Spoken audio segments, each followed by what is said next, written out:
Great. Well, we'll go ahead and get started. And I know that Aaron and Eric will continue to let folks in as they arrive. Um, Welcome, everyone. Good morning. Good morning. This is our April Early Learning Advisory Council meeting. Aaron, if you can change the slide, we just kind of walk through really quickly the meeting protocols. And I think these are familiar to everyone here. So I won't go through those. You can see them on the screen. Also you can find these in your materials and on the ELAC meeting webpage. If you are able, please change your screen name to reflect whether you are an ELAC member, a regional advisor, or a member of the public. If you're able to do that, that would be great. And for the purposes of time, we're going to do some very quick introductions in the chat. So if you could take a moment and share your name, where you're located, and your role. If you're an ELAC member, a regional advisor, a member of the public, if you could just take a moment and enter all that information into the chat.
Great, thank you. I see folks are starting to introduce themselves through the chat, so just keep the introductions coming. And just wanted to say, if you're wondering where Lois Martin is today, as you know, Lois is part of the ELAC Executive Committee team. She is off enjoying a vacation. So she will not be with, yes, Nucha, agree, thumbs up. She's not here today, but she will be back for our next meeting. Great. It's nice to see so many folks here. Thank you. Continue the introductions through the chat, but we'll go ahead and move forward and do a review of the meeting minutes. So copies of the February ELAC meeting minutes were sent out in advance for review. Jessica or Aaron, if you could also place those in the chat, that would be great. Oh, thank you, Jessica. I see that a link has been placed in the chat for the minutes. And what we'll do is we'll give a few minutes right now for folks to review those before we move to vote on those. So let's take a couple of minutes right now to review.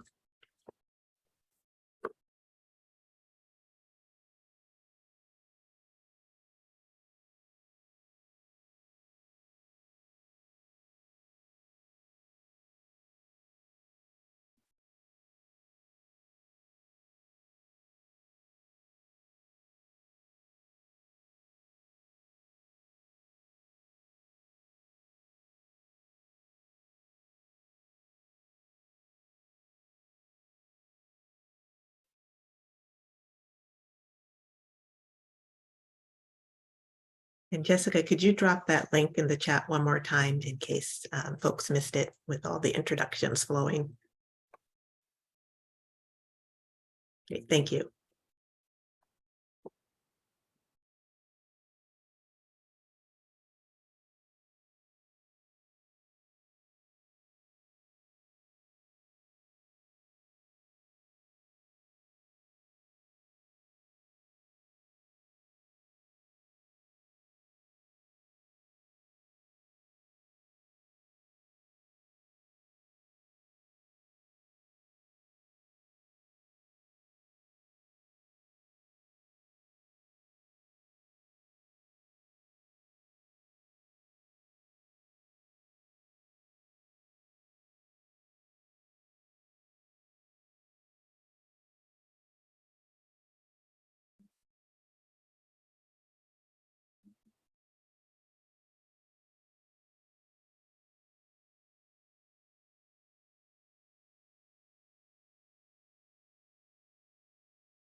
I'm going to give about 1 more minute for review.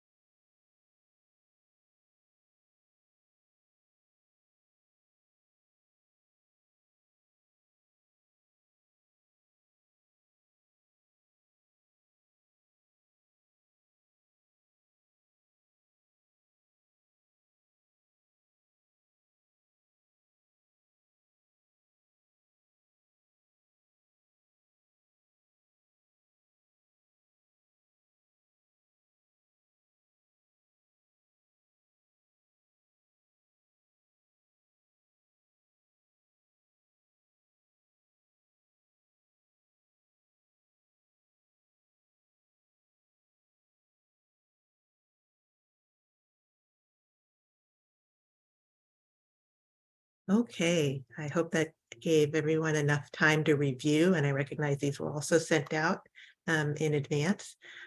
Before we move forward with voting, are there any questions?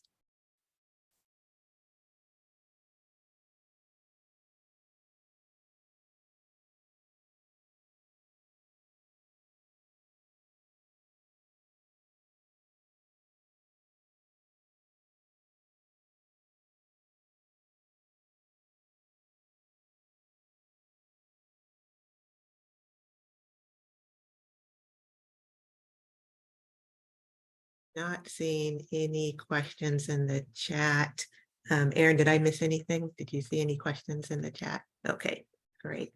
I think what we'll do now is we'll go ahead and vote on the February meeting minutes. And as a reminder, only ELAC members and regional advisors vote. So if you could, please place your vote in the chat. You can indicate thumbs up, thumbs sideways, meaning that you can live with it, or thumbs down if you disagree. And it's fine to write your vote into the chat if you do not have the symbol to use to show how you're voting.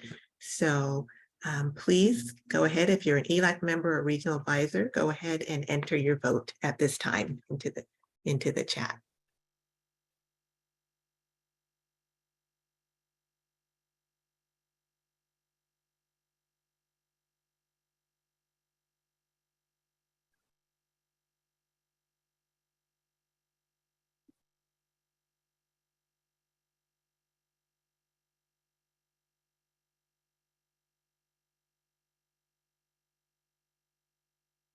And Erin, maybe if you can let me know when you've received the count.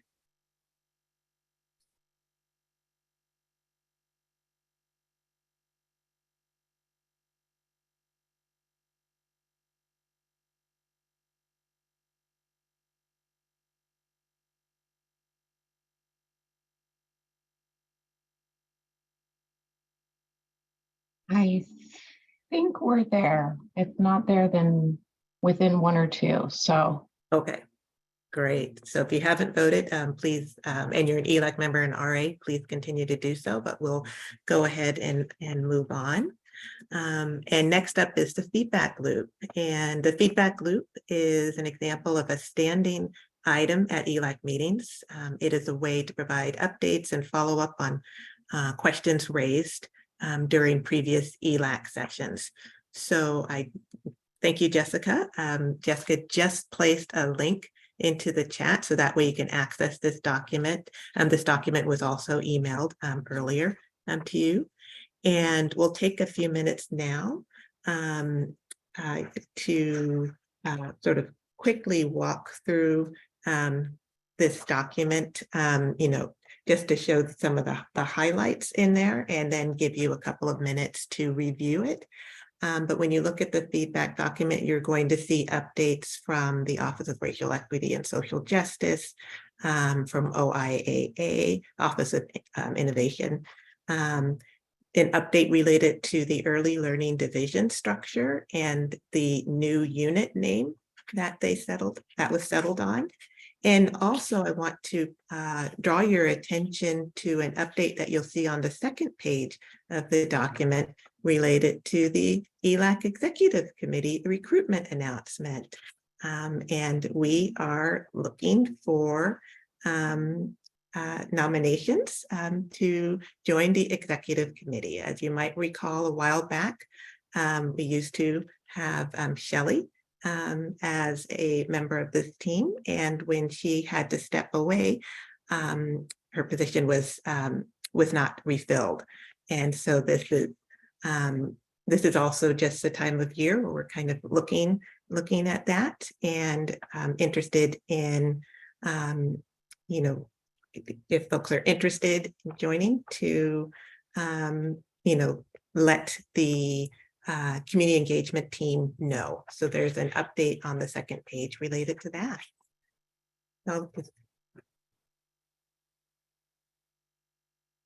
I'll give a minute for folks to review the feedback loop, and then open it up just to see if there are any questions related to anything on that document.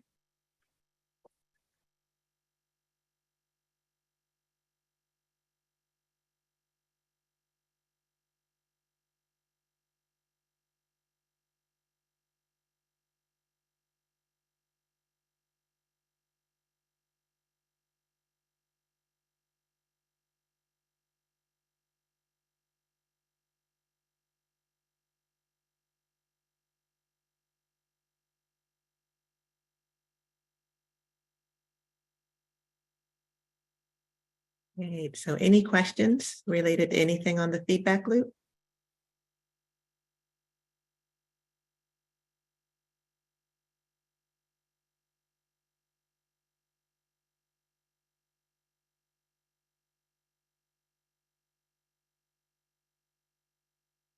Okay, so if there aren't any questions, we'll move on. But if you do come up with a question, again, feel free just to enter that into the chat. And again, if you're interested in submitting your name for nomination for the executive committee, please reach out to community engagement team for that. Next, we're going to go through the state agency and partner and regional coalition updates. And the state agency and partner updates are example of another standing item at ELAC meetings. And thank you, Jessica, for placing the link in the chat. You'll notice on this updates document, in addition to updates from DCYF, there are also updates from the Office of Superintendent of Public Instruction, OSPI, Department of Health, DOH, and Department of Veterans Affairs.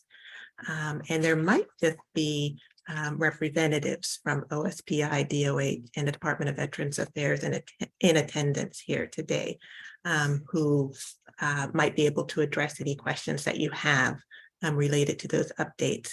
So why don't you take a few minutes to review those. And again, if you have questions, if you feel free to enter those into the chat.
Are there any questions related to the state agency and partner updates?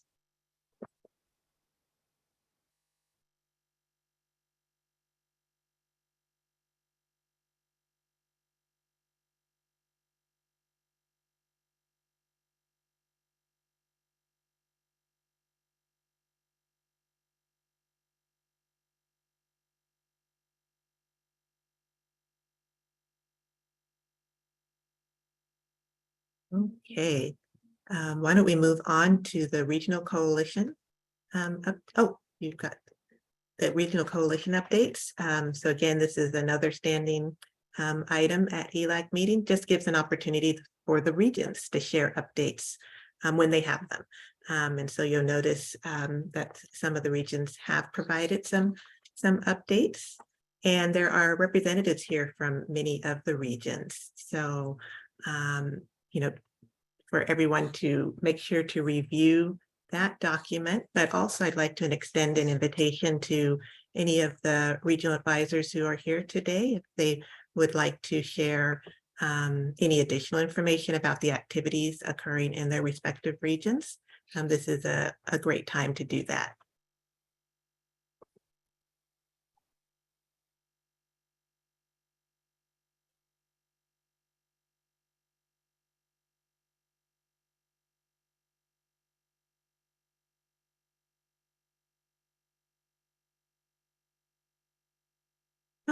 Colleen. Hi, good morning. I was just noticing that on the updates that there wasn't an update for WCFC as a whole, so I thought I would just share a couple of things real quickly. Washington Communities for Children is the network of the 10 coalitions across the state. And during this legislative session, we did have a request for funding to continue our infrastructure past the preschool development grant. We are in the House budget, but unfortunately we're not seen in the Senate budget, and so are working with our champions to hope to see that come forward in the final budget. And one of our big wins for session, as part of the coalition and network structure, we also host learning networks, and one of those networks is Childcare Voice. And at our legislative roundtable in November, Senator Andy Billig and Representative Tana Sen had joined us to meet with childcare providers directly and just learn about what was impacting the field and things that were going on. And a member shared about an issue with HOAs that were actually trying to force the closure of family home centers in their neighborhoods. And from that, Representative Sen wrote House Bill 1199, which was quickly passed out of the House early in session and just last week passed off of the Senate floor. So we are very excited about that legislation, and the support for not only family homes, but centers are also included in that. So to try to avoid continuing to increase our childcare deserts across the state and whatnot, and realizing that many families have a preference for centers to be near work or home for them. So very excited about that legislation. Great. Thank you so much, Colleen, for sharing that. That is indeed a really big win, very exciting. Any other updates from the regions?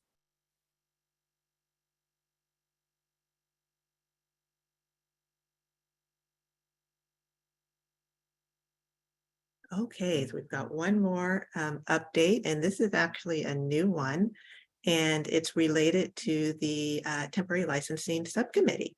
And this is referred to in your handouts, and thank you, Jessica, for dropping that link in the chat.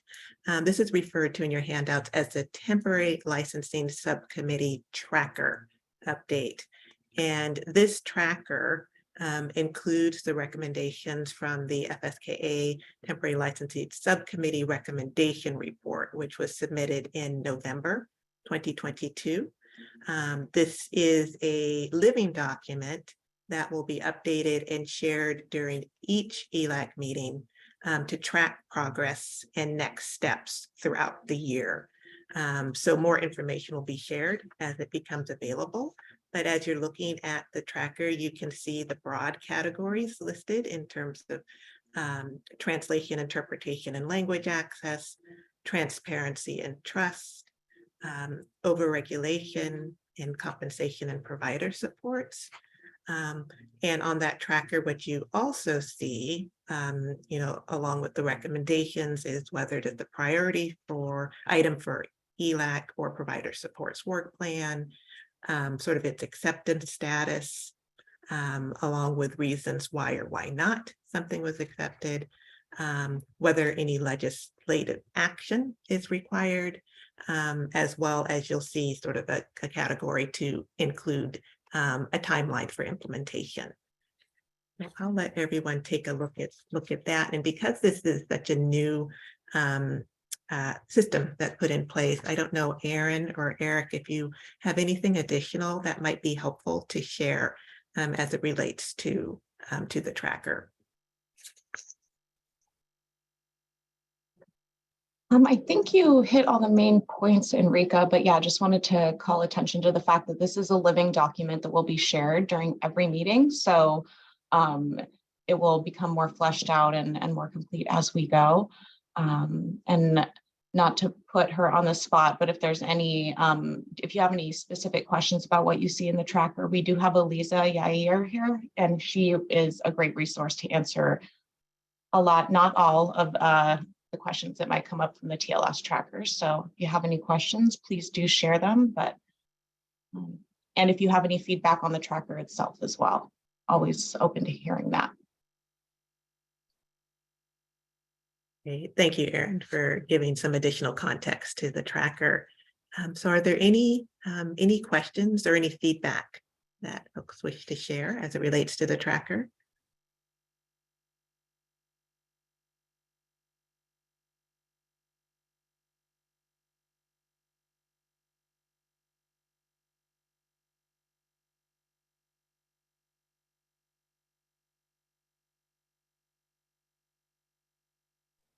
So Enrica, this is Susan. In reviewing the tracker, for some of the items that say no, for instance, and then the answer are things like, this is not allowed by federal requirements. Could we ask to identify what those federal requirements actually say? And is it really a federal requirement or an interpretation by DCYF of that federal requirement? Yeah, Susan, thank you for raising that question. I think that's a really great one. And I don't have the answer to that. So I'm going to turn it over to Aaron and Eric to see if we can get some additional information as it relates to that, to give better understanding as to why something has been rejected.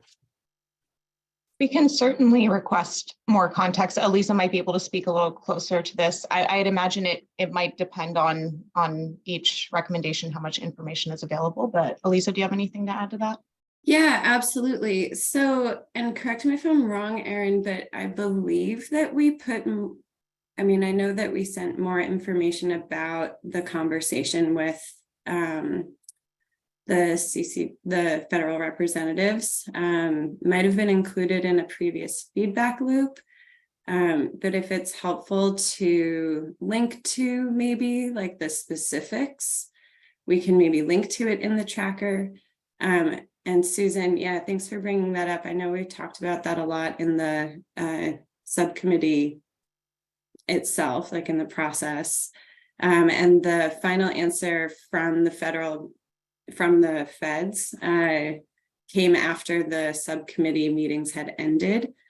And I think you were talking about line 19 about giving the notice of a time period that licensing would be coming to give a visit. And so just to answer your question, it is not DCYF's interpretation.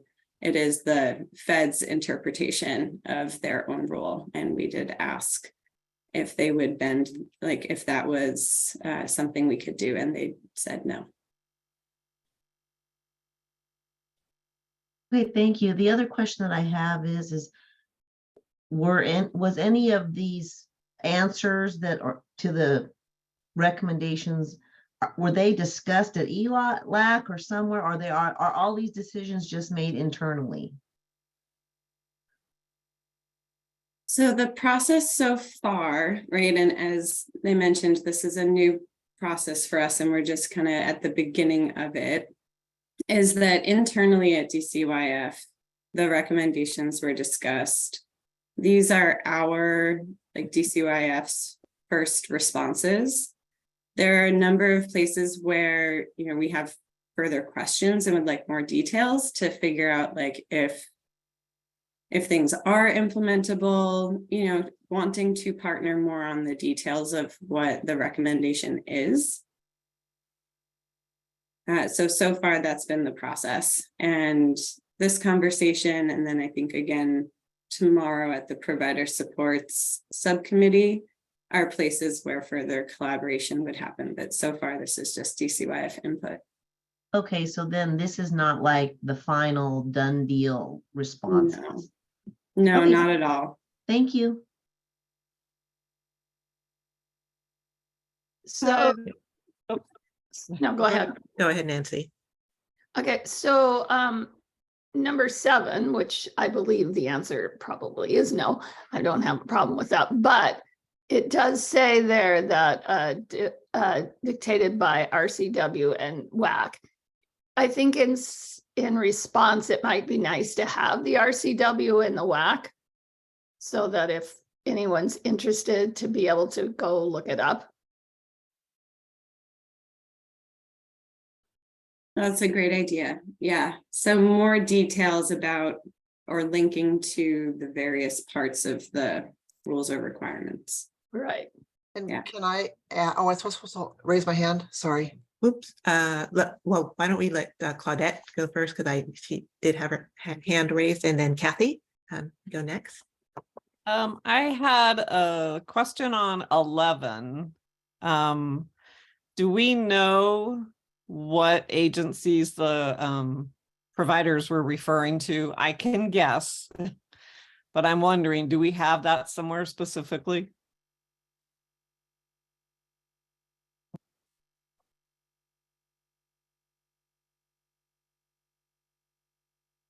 And I'm going to let Eliza, if you wouldn't mind taking those specific questions related to the tracker. Yeah, I'm wanting to look at the final report. I don't recall offhand if there was a specific list. And then I'm also thinking back to the actual like conversations in the subcommittee. Other folks who are at the subcommittee can also answer this question. I believe it's around, or examples could be Department of Health or county building codes or zoning codes. Do you think Early Achievers was on that? I don't recall that from the conversations, and I would like to take some time to look at the final report, or if somebody else is, whether there's more detail in there. Okay.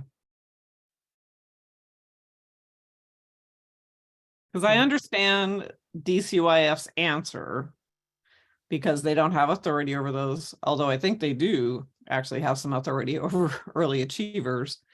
And I do think that because when I talk to providers, that's usually one of the ones that comes up. So I'm just kind of wondering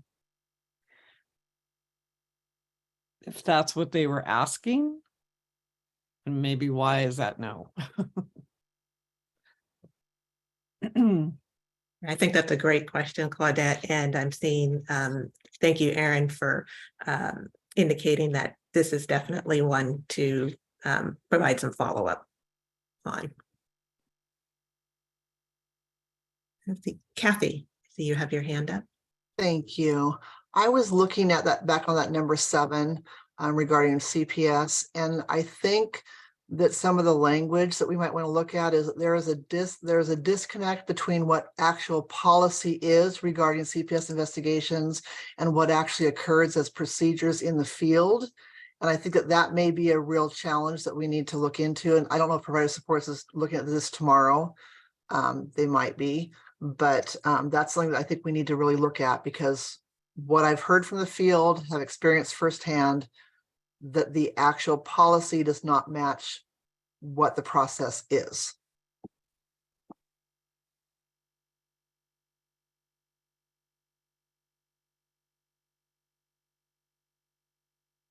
Yeah, and I can see that that does appear to be a topic on the agenda for the provider supports meeting tomorrow. Elisa, I didn't know if you had anything that you wanted to add to what Kathy was speaking to as it relates to the disconnect between policy and process. No, nothing to add. We are talking about that tomorrow, yes. Great, thank you, Elisa. Colleen, I see you have your hand up. Yeah, back to number 11, looking at that, I'm just kind of wondering, you know, in this, the response of no is that, you know, DCYF cannot provide, you know, advice and stuff about another agency's, you know, expertise, for lack of another way. However, DCYF does cite providers for things that are outside of their expertise. So, you know, a center can be cited by their licensor for health code and fire and different things like that.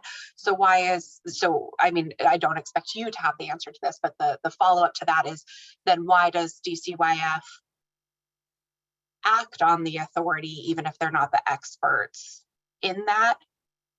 You know, if you don't have the ability to provide advice, then why do you have the ability to cite somebody for it if you're not the expert, is kind of what I'm getting at there, that it's, you know, two sides to the same thing. You couldn't answer a question about it, but you can cite a business for something, and that doesn't seem to align.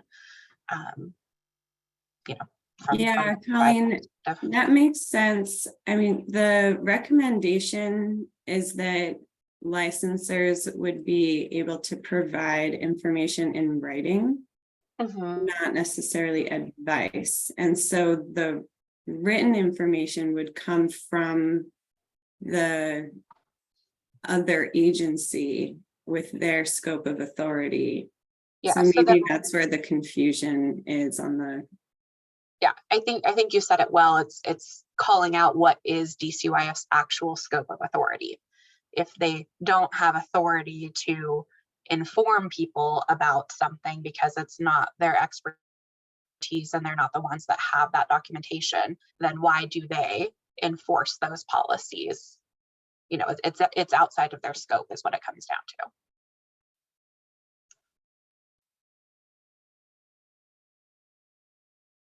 And again, I'm not expecting you to have the answer so much as just to document that as a follow-up question.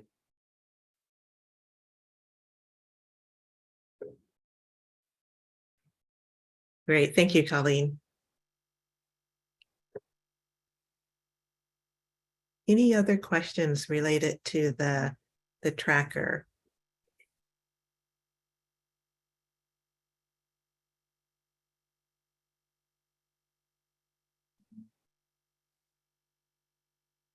These have been really great questions and definitely some need for follow-up, and it sounds like a conversation will continue during the provider supports meeting tomorrow. And just want to extend thank you to Elisa. I know you were sort of put on the spot a little bit for fielding these questions, and greatly appreciate you taking the time, that time to do so. Thank you so much.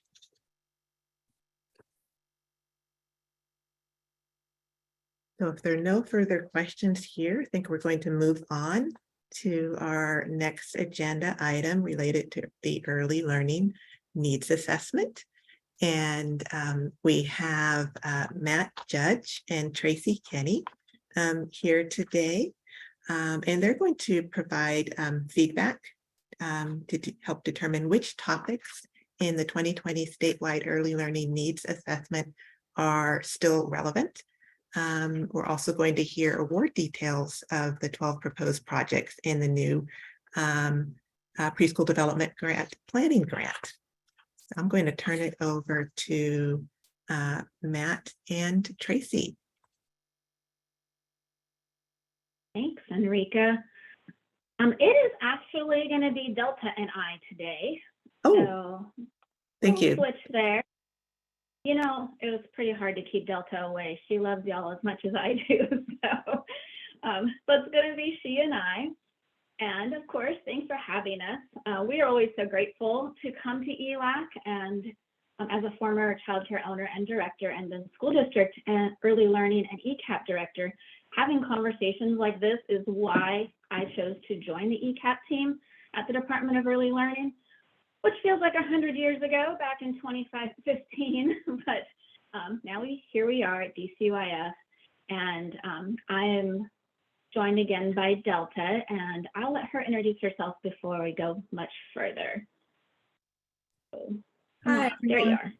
Good morning. My name is Delta Heidelberg. I use she, her pronouns. I am the Preschool Development Grant Birth to 5 Integration Specialist. I also used to work in the preschool world. It's been a few minutes and came to DCYF because for similar reasons as Tracy, I wanted to be on this end of it. And I also am a parent to a neurodiverse 6-year-old. And it's, always learning. And yes, like Tracy said, I'm very excited to be here. She can try to keep me away. I'll just come anyway. But very happy to see you all. Thanks, Delta. So as I mentioned, I'm now leading the work of the Preschool Development Grant Birth Through 5. And that team resides in the Early Learning Division at DCYF. And today we're going to spend some more time on the new Planning Grant Award that we've received from a funding source perspective. And then I'm going to slide in some conversation and ask for your help as we update our statewide early learning needs assessment. So let's dig in. I'm going to share my screen. And all right, thumbs up if you can see that okay. You see it? All right. Okay. So, thanks, Kathy. I can't get is this other thing to get out of the way so I can see it myself. Okay. So, what is this thing called the Preschool Development Grant Birth Through 5? The way I like to start any conversation is that it's a poorly named federal grant that DCYF was awarded at the beginning of 2019. Its federal focus is systems building and coordination of a state's early childhood mixed delivery system. So it's not preschool, it's not connected to the idea of universal pre-K, ECAP, Head Start, or transitional kindergarten, as the name suggests. It is a preschool, or is a prenatal through 8 systems building grant. And at DCYF, the PDG B5, Preschool Development Grant Birth to 5, sits in the Early Learning Division and a newly formed unit that groups together our 3 largest federal grants: the Head Start Collab Office, Child Care Development Fund, and the Preschool Development Grant Birth Through 5. And we are now called the Federal Initiatives and Collaborations Unit. Beginning with the very first award, you see down there in 2019, Washington's Preschool Development Grant Birth Through 5 was written with the goal of interrupting the patterns and practices that contribute to marginalizing, oppressing, and opposing cultural norms on our communities. We are committed to facilitate intentional design to interrupt these patterns. And one way we're bringing that commitment to life is by transferring as much power as possible to the people that we serve by partnering, co-designing, and building systems based on pro-equity and anti-racist approaches. I love this slide. It's borrowed from the Poverty Reduction Work Group in 2019 when we were both getting started with that same commitment to approach how we design as centered in equity and co-design, but not throwing away all of the important pieces of our work, just adding to them in a way that changes how we work. So we still want to be data and performance driven. We still want to have operational efficiency, be evidence-based, and always be improving. But we also want to elevate to that same level, having anti-racist, anti-oppressive understanding and actions, centering community partnerships, having cross-agency collaboration, and of course, elevating the expertise and influence of the people we serve in decisions. So we're coming at systems and program design holistically. What that really means is that we have to build equity leadership in all of us, from our project teams to our steering committees to our community partners, which means that we're doing ongoing learning and unlearning, developing shared language and tools, and applying it to our work. This visual on the right is a great example of the shared knowledge we're working to build in all of us. If we don't all take responsibility for understanding the divisive and fatal historical and current impacts caused by individual, interpersonal, institutional, and structural racism, we can't change the experience and outcomes that we're aiming for, from our point of view. We're doing this by partnering with DCYF groups, with federal TA supports, with experts in the field to build equity leadership and accountability. We're learning to center community and share power, what that looks like and what that feels like. We're focusing change on all elevations of this work, from policy to practice, and we're making strong commitments to continue to ground our work with communities in both qualitative and quantitative data. The more opportunities that we create to collaborate around equity strategies, the more we operationalize equity and the stronger our early childhood system becomes. We've done a lot, and we still have so much more to do. So there's a lot going on in this slide. What we're looking to demonstrate on this slide is all of the work in progress under the Preschool Development Grant umbrella. Our team are the administrators of the grant, so we're talking today from a funding perspective. But what I've done here is I've layered the new CDG planning grant, that's the new one, it's for 1 year, on top of the work that the renewal grant is finishing up this year. Altogether, there are 24 projects going on. Some are finishing, some are starting, some are picking up where the renewal grant left off. We're going to touch on each of that. But for the most part, we're just going to focus on the planning grant and give you all a high-level overview of what's been funded. Last time we talked about this was October, when we talked about all of our ideas, and we took that information and put it with information from our other partners and came up with some projects to answer some questions. What I like to say is that we have great ideas and even better questions gathered from folks with lived experiences, and now we have some resources to develop those ideas further and find out answers to questions like, what was the impact of COVID-19 on our birth to 8 workforce? What is the current impact? What business supports are available to childcare owners? And one of my favorites, who is doing what across Washington state in service of children prenatal to age 8 and the adults that care for them? So this is going to be our map. I'm going to take away some of the extra pieces and, oh, there it is. I'm going to start at the bottom because all of the preschool development grant structures are built off of 2 foundational documents.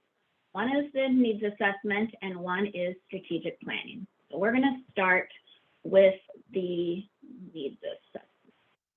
There we go. Like many other states, Washington is still updating our needs assessment during 2023. You see the date on this one is 2020. That's when it was published, and a lot has happened since then. So we are all in the process of updating that. But before and I'm going to talk about what we're going to do in the planning grant. They allowed us to do enhancements to the update. But before we get to the planning grant, this is that place where I wanted to pause and talk about the update to the needs assessment. So the community engagement team have graciously created a Jamboard that shares the current needs assessment and asks for your help with 3 questions. What we're going to do is not spend a lot of time on it today because we don't have a lot of time together, but give you time to think about it and hopefully share with your networks the Jamboard. It's going to be open until the end of the month. Oh, there it is. Thank you, Jessica. And it's going to ask questions, just 3 of them, that say what kind of information is useful to you or your organization that should be included in the update. Have you used the needs assessment in the past 3 years, and what did you use it for? And are there Washington statewide reports that you know of that we should be including? And if yes, what's useful about it from your perspective? Is there a theme, a data point, a story it tells, etc.? When we did the first needs assessment in 2019 and 2020, people sent us a lot of reports. I'm like, this is great. And then it was up to us to go through and figure out what pieces to pull out of that. And we really want to take a more equity-centered approach this time and ask From your perspective, if you find this report powerful or meaningful, tell us why, and that will help build this update with the lens of what people in Washington really want to know about. Excuse me. And we also want to know what was helpful about it. So we can eliminate, I mean, it's over 300 pages long, right? So if we can eliminate anything that wasn't helpful, we can do that. We need to add something, we want to do that. So we want this one to be even better than the first. And like I said, we'll leave it open till the end of the month, and encourage you, endlessly beg you to please share it with your networks and see if we can get as much feedback as possible on this. Okay, back to the planning grant. So the planning grant told us we had to include an update or enhancements to the early learning needs assessment. And so the enhancements that came to light, you'll see here there's 3 of them. One is, what is the impact of COVID-19 on the birth rate workforce?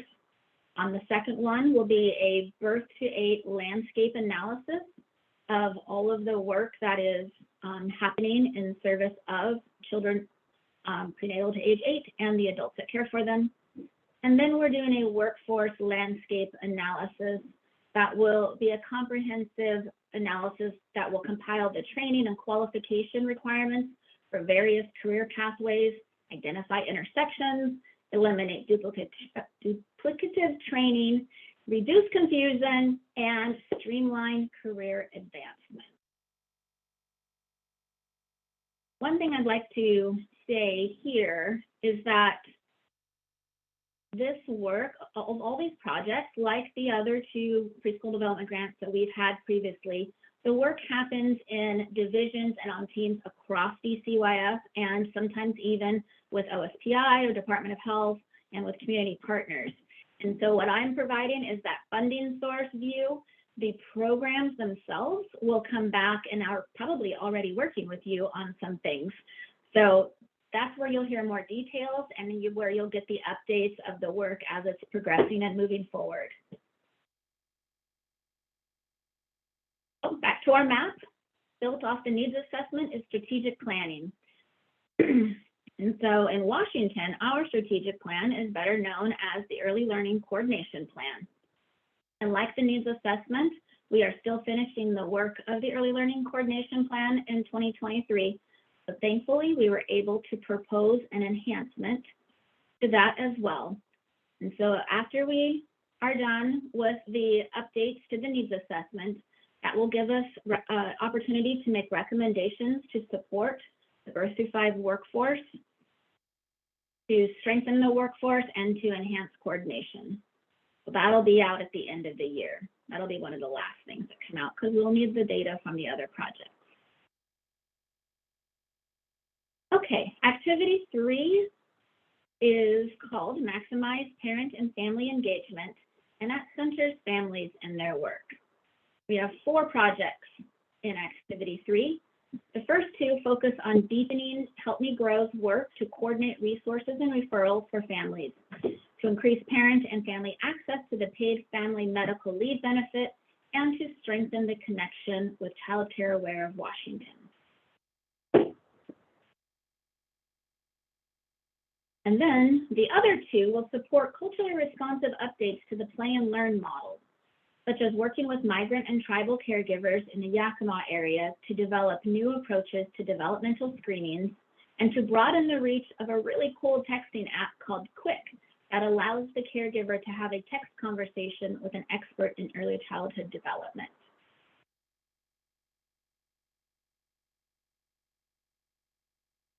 Activity 4 focuses on the mixed delivery workforce, which we all recognize is in crisis.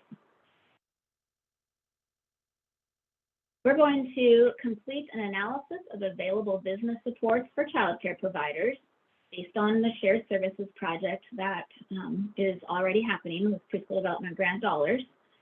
And there'll be a market gap analysis conducted in partnership with providers and stakeholders that will describe what is needed to ensure adequate minimum compensation and benefits for the early care and education workforce, beginning with subsidy providers. This might sound a little familiar. It is in concert with the Child Care Collaborative Task Force recommendations. There's a bill in the legislature right now about this. And this work is tied closely to Child Care Aware's co-creation group. That's exciting. We have two more. We have a review of social emotional learning resources that will inform trauma-informed approaches, and then a pre-service cohort model for new providers that will encourage diverse candidates to enter the field by leveraging peer support and integrating technical assistance to support new providers.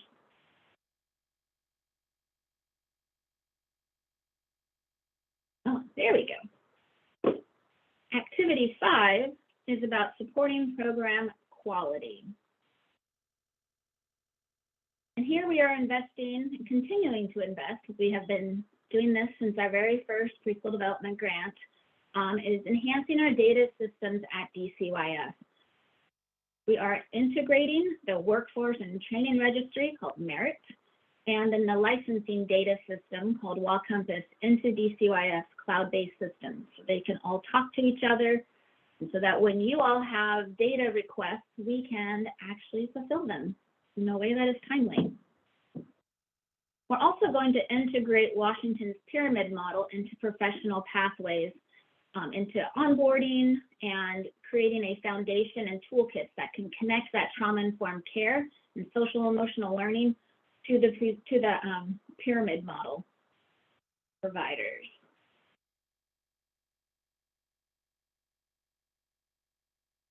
All right, so activity 6 isn't really an activity as much as a gift.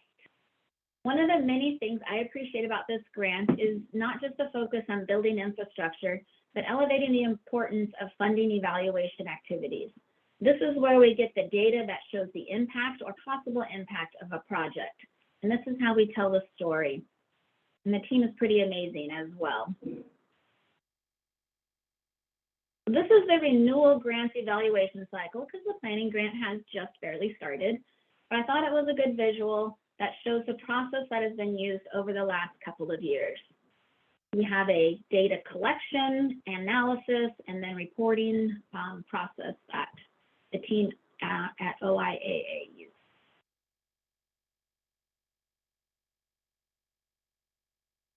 And then this is a quote that Delta and I love to end with. It says that the world doesn't change one person at a time. It changes as networks of relationships form among people who discover they share a common cause and a vision of what's possible. That, of course, is from Margaret J. Wheatley and Deborah Freed. And that is what I have today. I am happy to answer questions.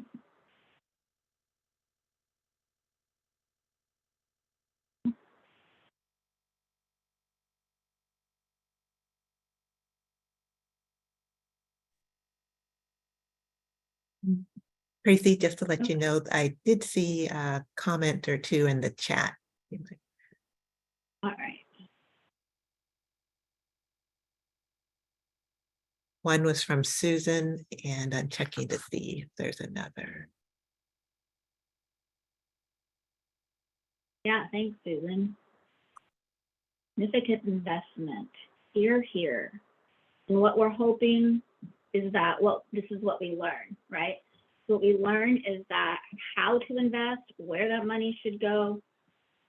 And I think that's what you can see is the common theme of this planning grant. It is about the workforce, and with the preschool development grant being a systems building grant, this is the place where we can take a step back and say, is business support what we need? Or is it just a little piece of the pie?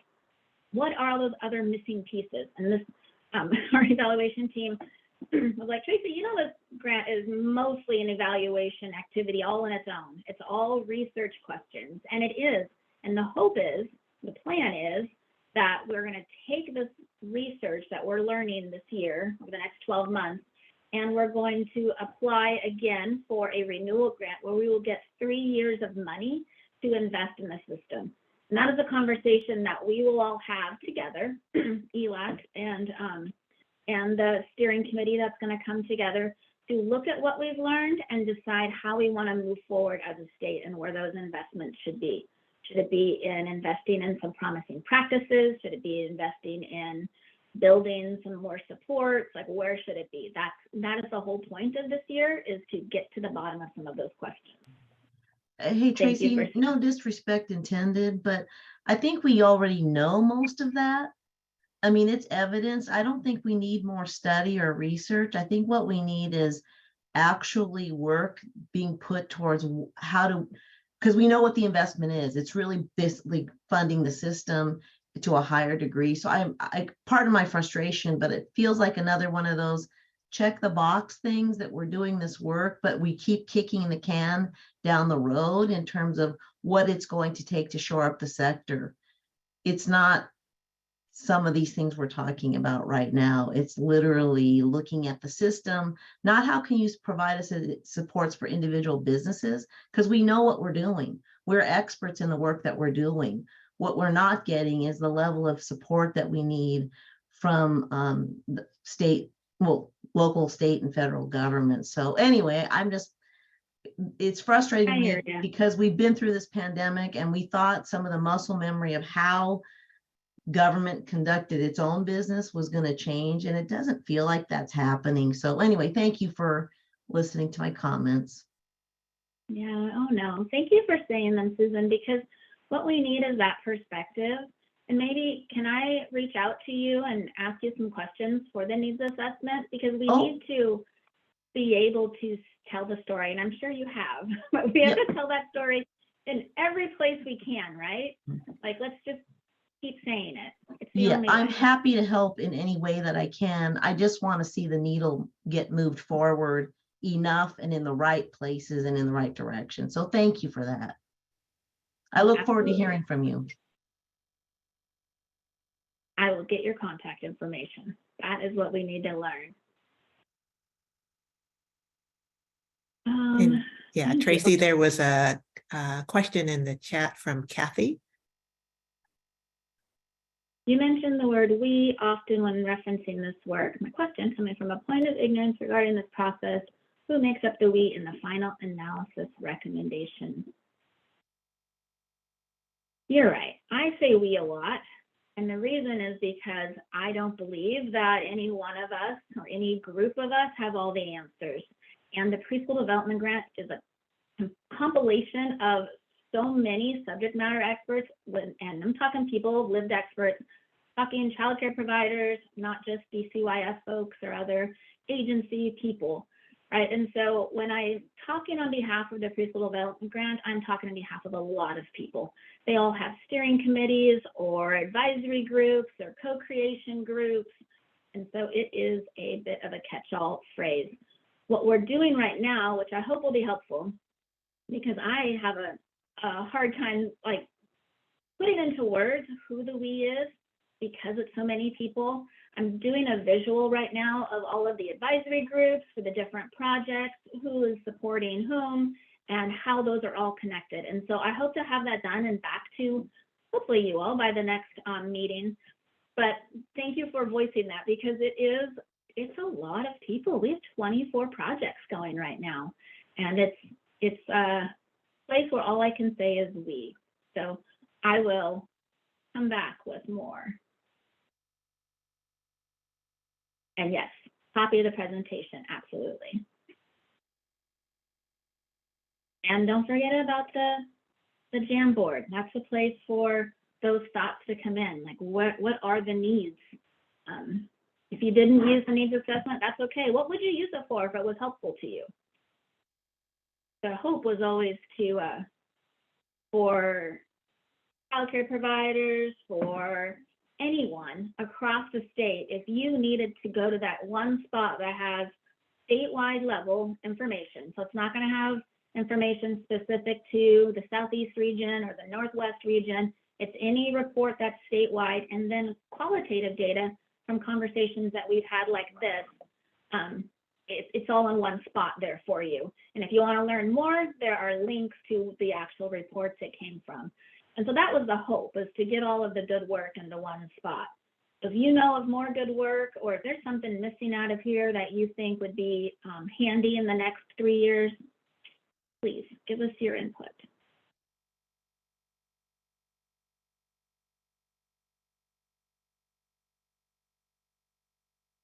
I love questions. Keep them coming. If you think of something like I do at 10 o'clock or 2 a.m., always feel free to reach out. I am happy to have a conversation, send you some resources, answer questions.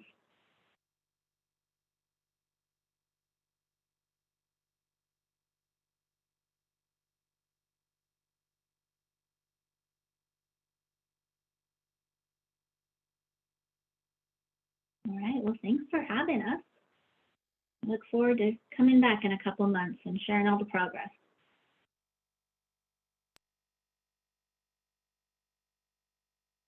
Great. Well, thank you again, Tracy and Delta.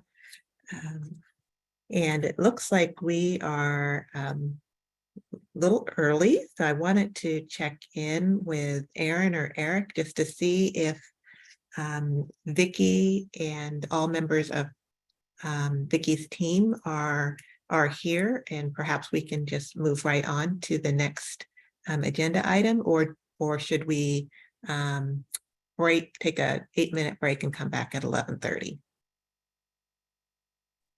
I believe we may need to take a break. Okay. I'm not senior there, so let me ping them. And if we could take a quick break, that'd be great.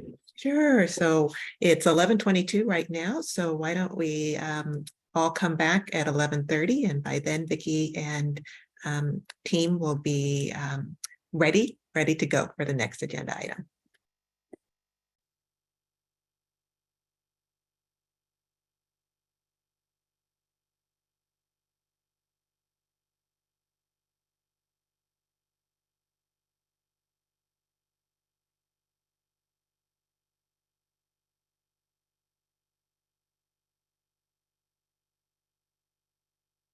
Okay, it looks like it's 11:30. And so we're going to move on to the next agenda item, but I did want to draw your attention. Jessica has placed a link in the chat, and this is just a place for to provide feedback. So to provide feedback and reflections on the previous presentation that we had related to the early learning needs assessment. But with that, I'm going to move on and introduce Vicky Ybarra and Adasa are both here and will be providing us with data updates on the subsidy dashboard and the FSK policy objective on access to affordable childcare and early learning. So I'm going to turn it over to Vicky and Adasa. Good morning, everyone. I am not the Vicky that you You're not expected. Vicky, no. No, but she has asked me to step in. Hi, everybody. Okay. My name is Kara Lothian. I'm a program evaluation supervisor with DCYF's Office of Innovation Alignment and Accountability. And today we'll be providing you with an update for data reporting and analyses related to the Fair Start for Kids Act.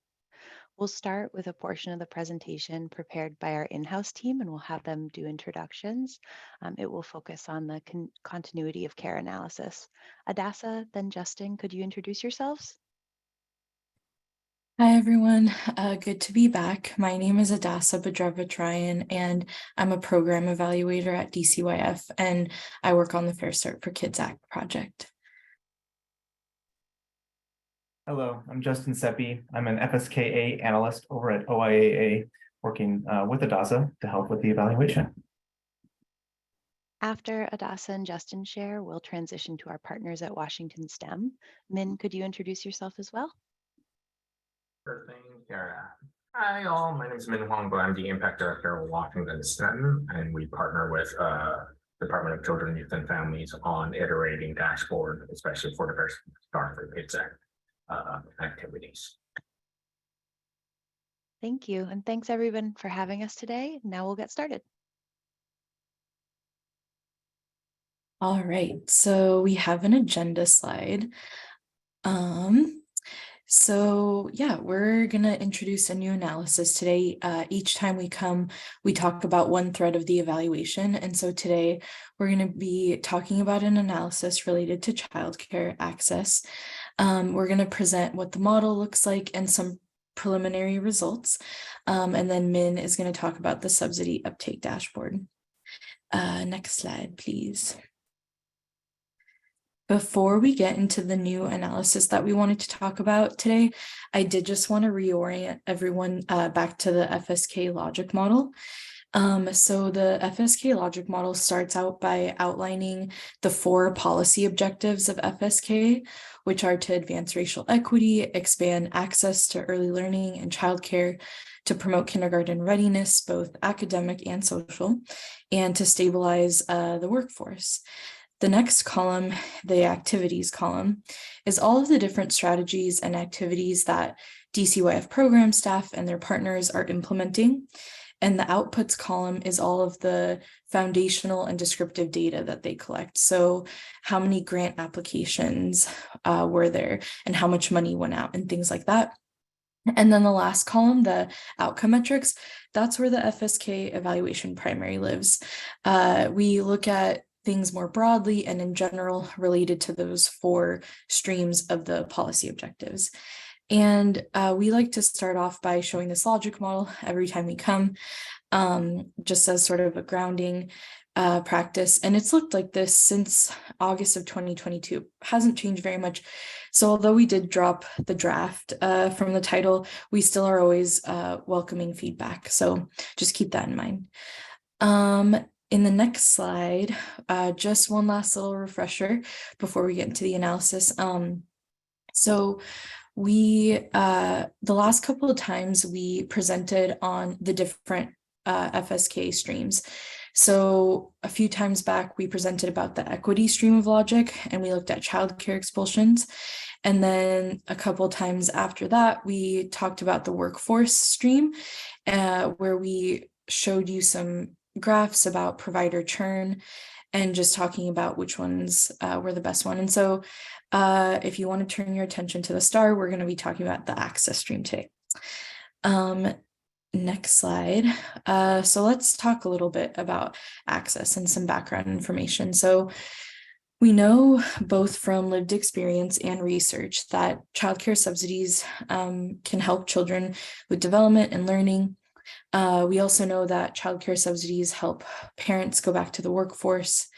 We just know based on some studies that participation in subsidy isn't always equal for all children. Children who are further from opportunity experience different patterns in their stability. Sometimes there's more interruptions and shorter durations and things like that. And so we know that, stable, secure relationships with adults are important. And so when those are interrupted, it just is harmful for child development. And so we're on top of that, we're also concerned about how the COVID-19 pandemic has impacted children's participation and stability. And so that's why we sought out to do an analysis that combines 3 things. We want to look at what participation in subsidy looks like.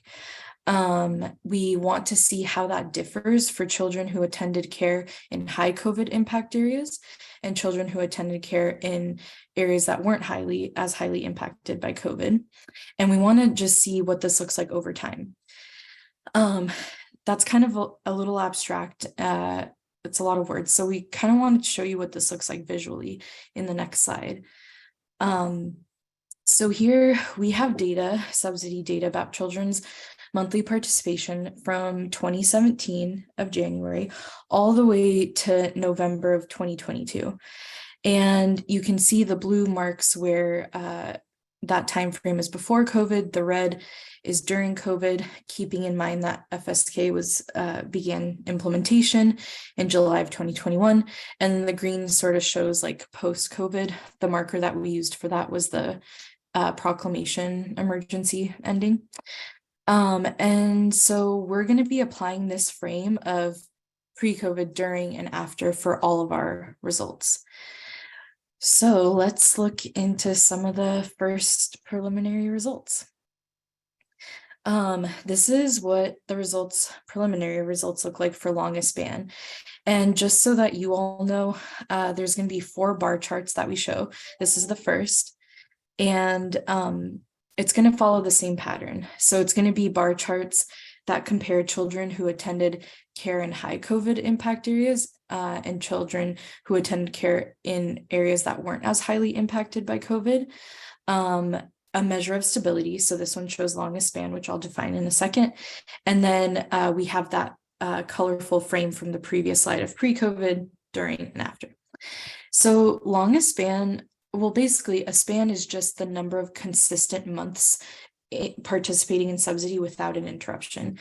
And so in looking at this chart, we see that before the pandemic in 2017 and 2019, children overall had shorter spans, but in general, over time, those spans increase for all kids.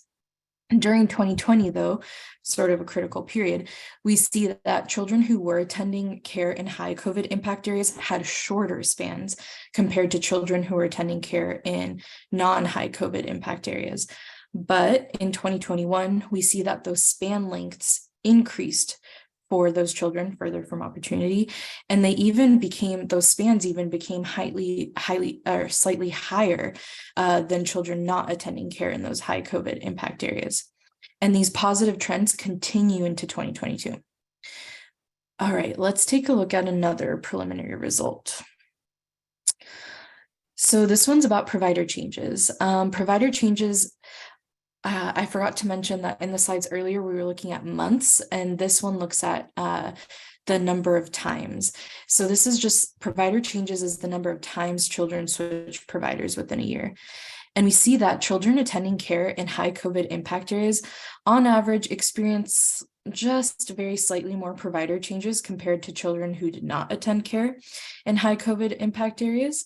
Both groups experience on average about 1 provider change a year, and this pattern didn't really change from 2017 to 2022. In the next slide, we're going to look at total months. So total months, we just added up the total months of care in a year for each child. And we see that before the pandemic, children did overall have shorter total months in care, but those months did increase over time. During 2020, children attending care in high COVID impact areas had shorter total months compared to those attending care in non-high COVID impact areas. But sort of similar to the span result, we do see in 2021, the total months in care did increase for children attending care in high COVID impact areas. And it's almost the same. And these trends do continue into 2022. So the last one, we're going to look at total spans. So a span is just the number of interruptions in care. We see that there are little differences in total spans between children attending care in high COVID impact areas versus those who weren't. And both groups consistently experience one interruption per year on average. And this pattern didn't really change from 2017 to 2022. So what does all of this mean? This data is really new and it's only descriptive. We don't have any final conclusions yet, and there's more to analyze. We want to know what these stability and subsidy characteristics look like for different groups of children, for different providers, and even consider some population factors. But overall, it does seem like for some of those subsidy stability characteristics, the trends were going in a positive direction, especially for children who are attending care in high COVID impact areas. This is sort of the part where we hand over to Min, but I feel like there might be some questions in the chat. So I don't know if we should answer those, or if Min, do you want to go? I think you should, yeah, it might be better to actually respond to some of the questions on the chat first. Perfect. Let me open it up.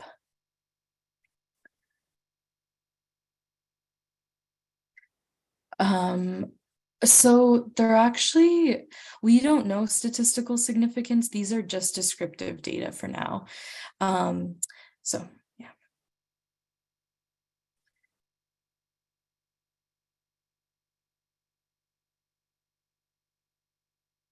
Are there any additional questions before moving forward with the subsidy dashboard update? All right, if you have any, feel free to place them in the chat and we can loop back afterwards. Thanks. Thank you, Dasa. I'll have really quick 3 updates for our dashboard update for this iteration. So the very first one that I will share is about the 2023 this first quarter update regarding the features on the all-up dashboard and subsidy dashboard. You have all seen these dashboards before, so it should be familiar with you. We'd like to get some community input on subsidy need and supply calculation piece, so I'd like to ask for feedback for that piece, as well as like a little bit of time for Q&A after the presentation is done. Next slide, please.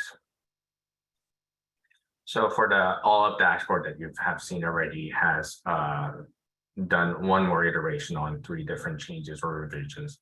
The very first one was about like title or terminology changes that everyone wanted to address the title like for the need and supply data dashboard to be more inclusive. So we added that language early learning like into the title. Eligible, the terminology eligible was somewhat unclear or confused, sort of unclear and not representing what we meant by the need. So we've had changed that language to need as well. The second piece that we have changed or revised for this dashboard is about the filtering feature.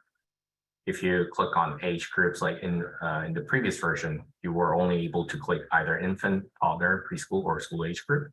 Now you can actually click on multiple filters for age group, as well as we have defined the definition of how we have what we meant by preschool or the school age group. The last one that I'd like to highlight is around data suppression or masking. If you are familiar with FERPA, the federally recognized like rules for data masking, we are required to mask any counts that's under 10 for any of the data that we're representing for students or children. Before this special case that we're iterating for aggregated levels of data that is not going to reveal or identify any of the private personal identifiable information. We are using this count under 5 rule to make sure that you have more data to visualize in different regions or different parts of the state that you're a part of. This also allows us to do another layer of masking. For instance, like if you see on the image right there, Fayette County, we have masked like anything for like under 5, like without any information. And we will not mask anything on the count 0 as well as part of this iteration. Next slide, please. For next iteration, which is happening in a week or 2, we'd like to give you some updates on that one as well. That will include some new features. Many of you have asked that like you'd like to localize your data set into a particular like zip code or school district or county or legislative district that you're from. We'll have a highlight search bar information that's available like on the filter section of the dashboard.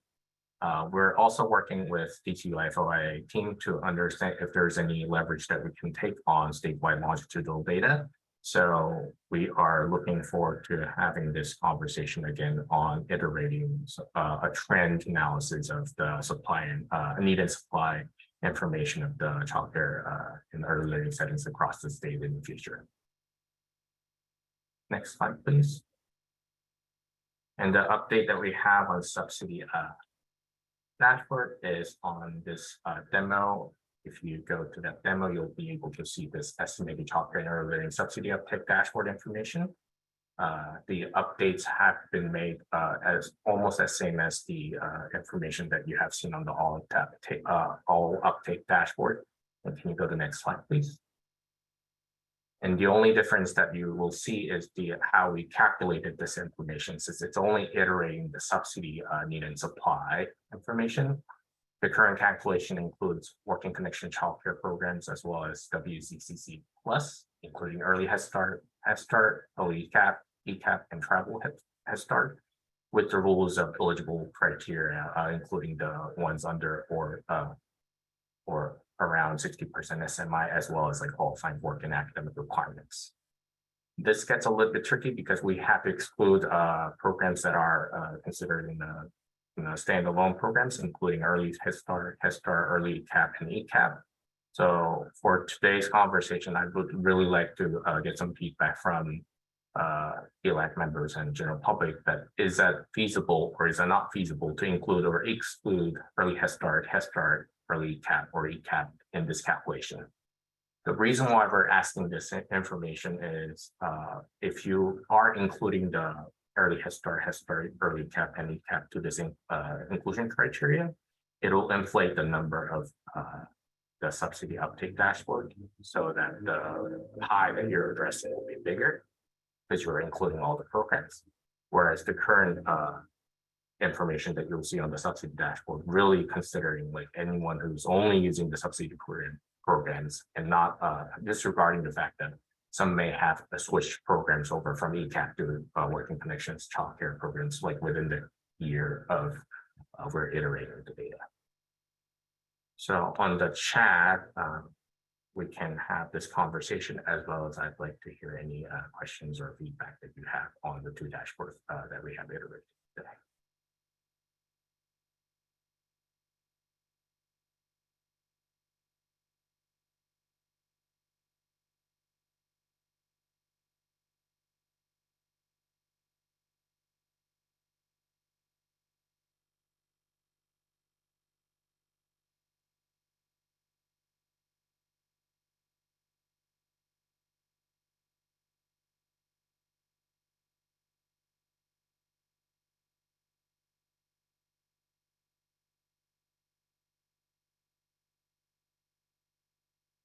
And I know we're approaching lunchtime, so. Can you talk a little bit about what the benefits of including would be? Sure. The benefit of, great question, Ucha. I think the benefit of including that information is that we're addressing the population of like of the ones like who's trying to access programs more equitably or more broadly than the tightness of like whether we need to have the higher quality of data. So as well as what I mentioned about like the pie getting bigger, I think the number could slightly change, like in terms of like, especially like including the current calculation, including the calculation methods like that we're not currently addressing, like early Head Start, early CAP and ECAP. That also brings the concern, or I think the sort of revisions around, since the pie is getting bigger, we believe that the number of estimated eligible need probably will decline, and the current capacity that's iterated on the dashboard. And yes, like I think that's a great point that like when we have initially iterated with everything together, despite the subsidy needs were getting bigger, like right now, like you'll see like a couple thousand like per county, but then that'll be almost like 10,000-ish like per region, as well as like the serve will be even less than what you will see like on the current dashboard. So that'll be benefit / like something that you would consider about like what is the true way of how we define like need and supply in the state. I don't think we have quite done that terminology like setting yet. So that'll be a question that we would like figure out as well.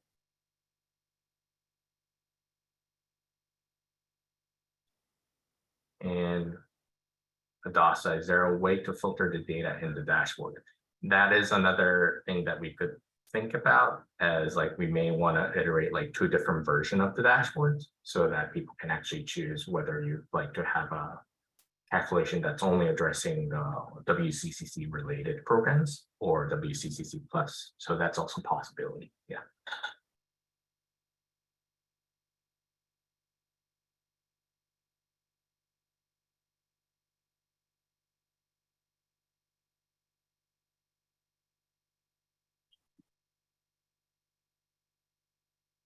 Yeah, we have another comment that like we should include to show the realistic picture of the working connections childcare. So I think what I could do in that right now is that since we have some time to iterate this information in the next phase, our next update for this dashboard is also in May 2023, which will be live on the website too. So before we publicly have that information again, we can always bring to ELAC members again the ideas of what new iteration like in the next round, as well as, can you go to the next slide, please? If you have any questions or feedback about our approach, please feel free to send us an email, especially to myself, for the questions that we have addressed today on the dashboards and iterations and calculation method for the supply and need for subsidy uptake dashboard as well.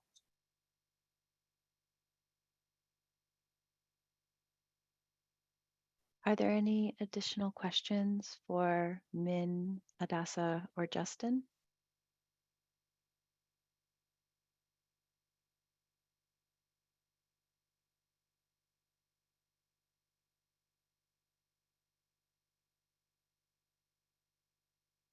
Okay, well, we greatly appreciate all of your time today. You have an additional comment, Min. It seems like being able to choose inclusion might be helpful to some.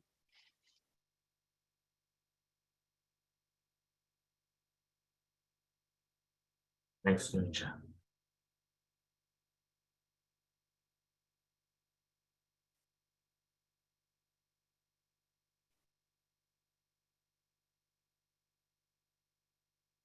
Great. Well, thank you so much, Tara, Min, Adasa, and Justin. And just want to do one final check-in, just make sure, are there any other questions or any comments?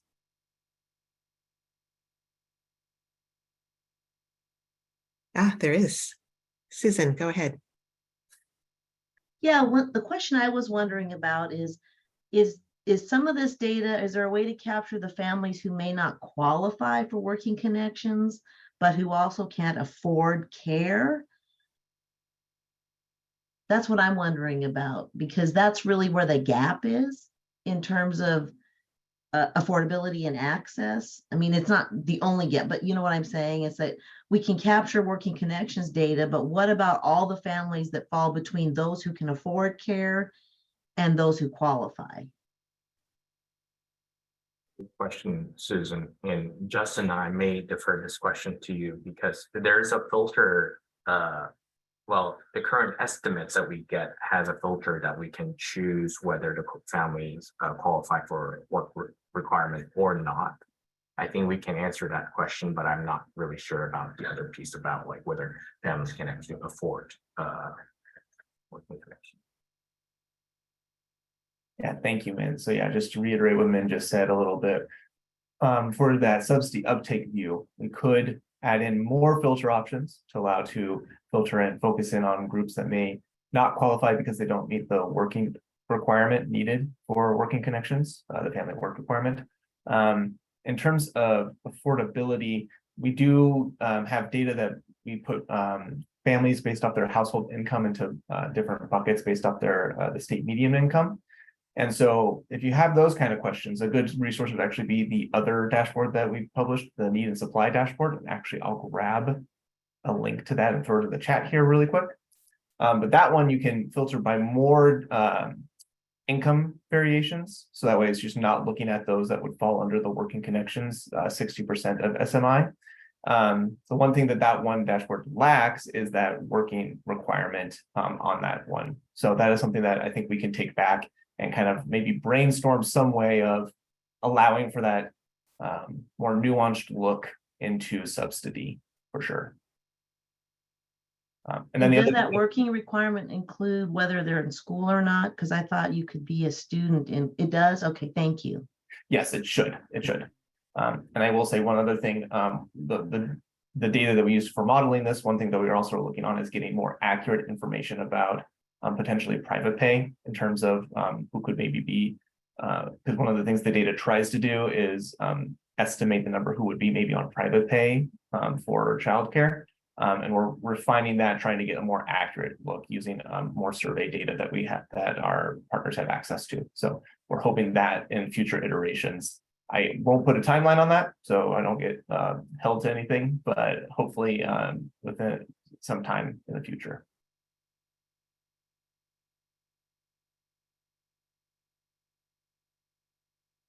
And then I'm now dropping that link to the need supply dashboard. I can try to grab the right one. Yep. So you can take a look at that one too, and it might be able to give you at least some look at that gap potentially of those who could maybe afford and not, but are not picking up on that subsidy.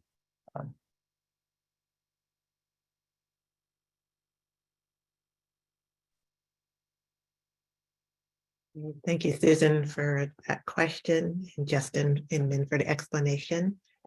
Any other questions or comments?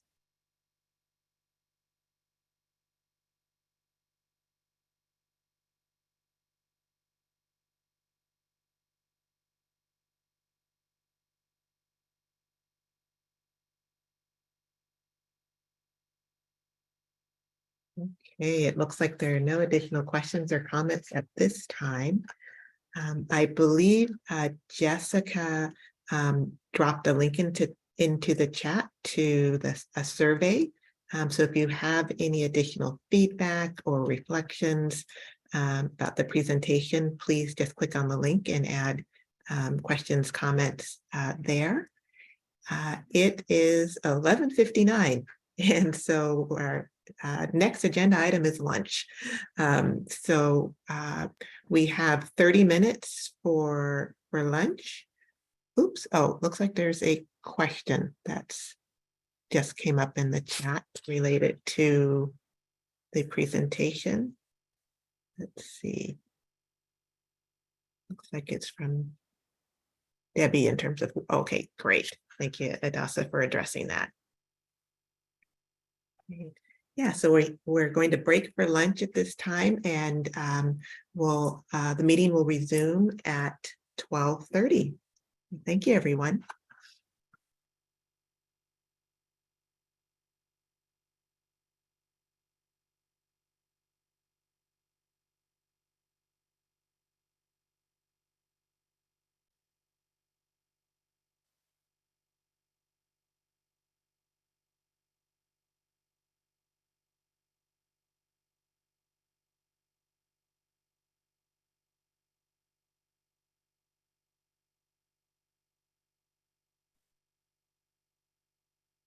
Great. Well, welcome back, everyone. It is 12:30, and so we're going to go ahead and get started again. I hope you had a chance to get something to eat or go for a walk or do what you needed to do in order to regroup and refresh and come back and join us for this final agenda item.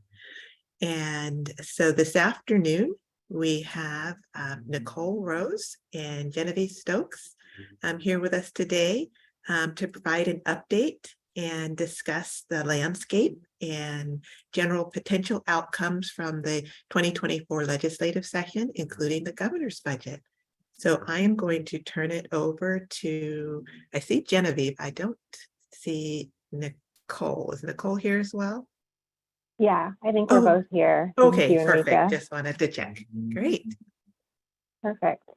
So hello, everyone. My name is Genevieve Stokes. I use she, her pronouns, and I'm on our government affairs team here at DCYS. My portfolio, because we have multiple team members on government affairs, and my portfolio covers all things early learning, all of our licensing divisions, childcare and foster care, and all of our administrative services division, including background checks and language access and a number of other things. So very happy to be here with y'all today. If you could go to the next slide, we have an agenda. So we're going to do a quick update on sort of where we are right now in session, and particularly with budget items and a few key bills. Then we're going to look ahead. I know we're not done with session now, but we are starting our planning for next year for the 2024 session. And then we have time at the end to sort of discuss that planning work. So if you could go to the next slide. So our hope is that by the end of our conversation with y'all today, that everyone can walk away with a better understanding of where things stand with this session, particularly childcare and early learning items. And then have a shared understanding of how our legislative work, which is a piece of what we do, is supporting the overall childcare and early learning field over the next biennium.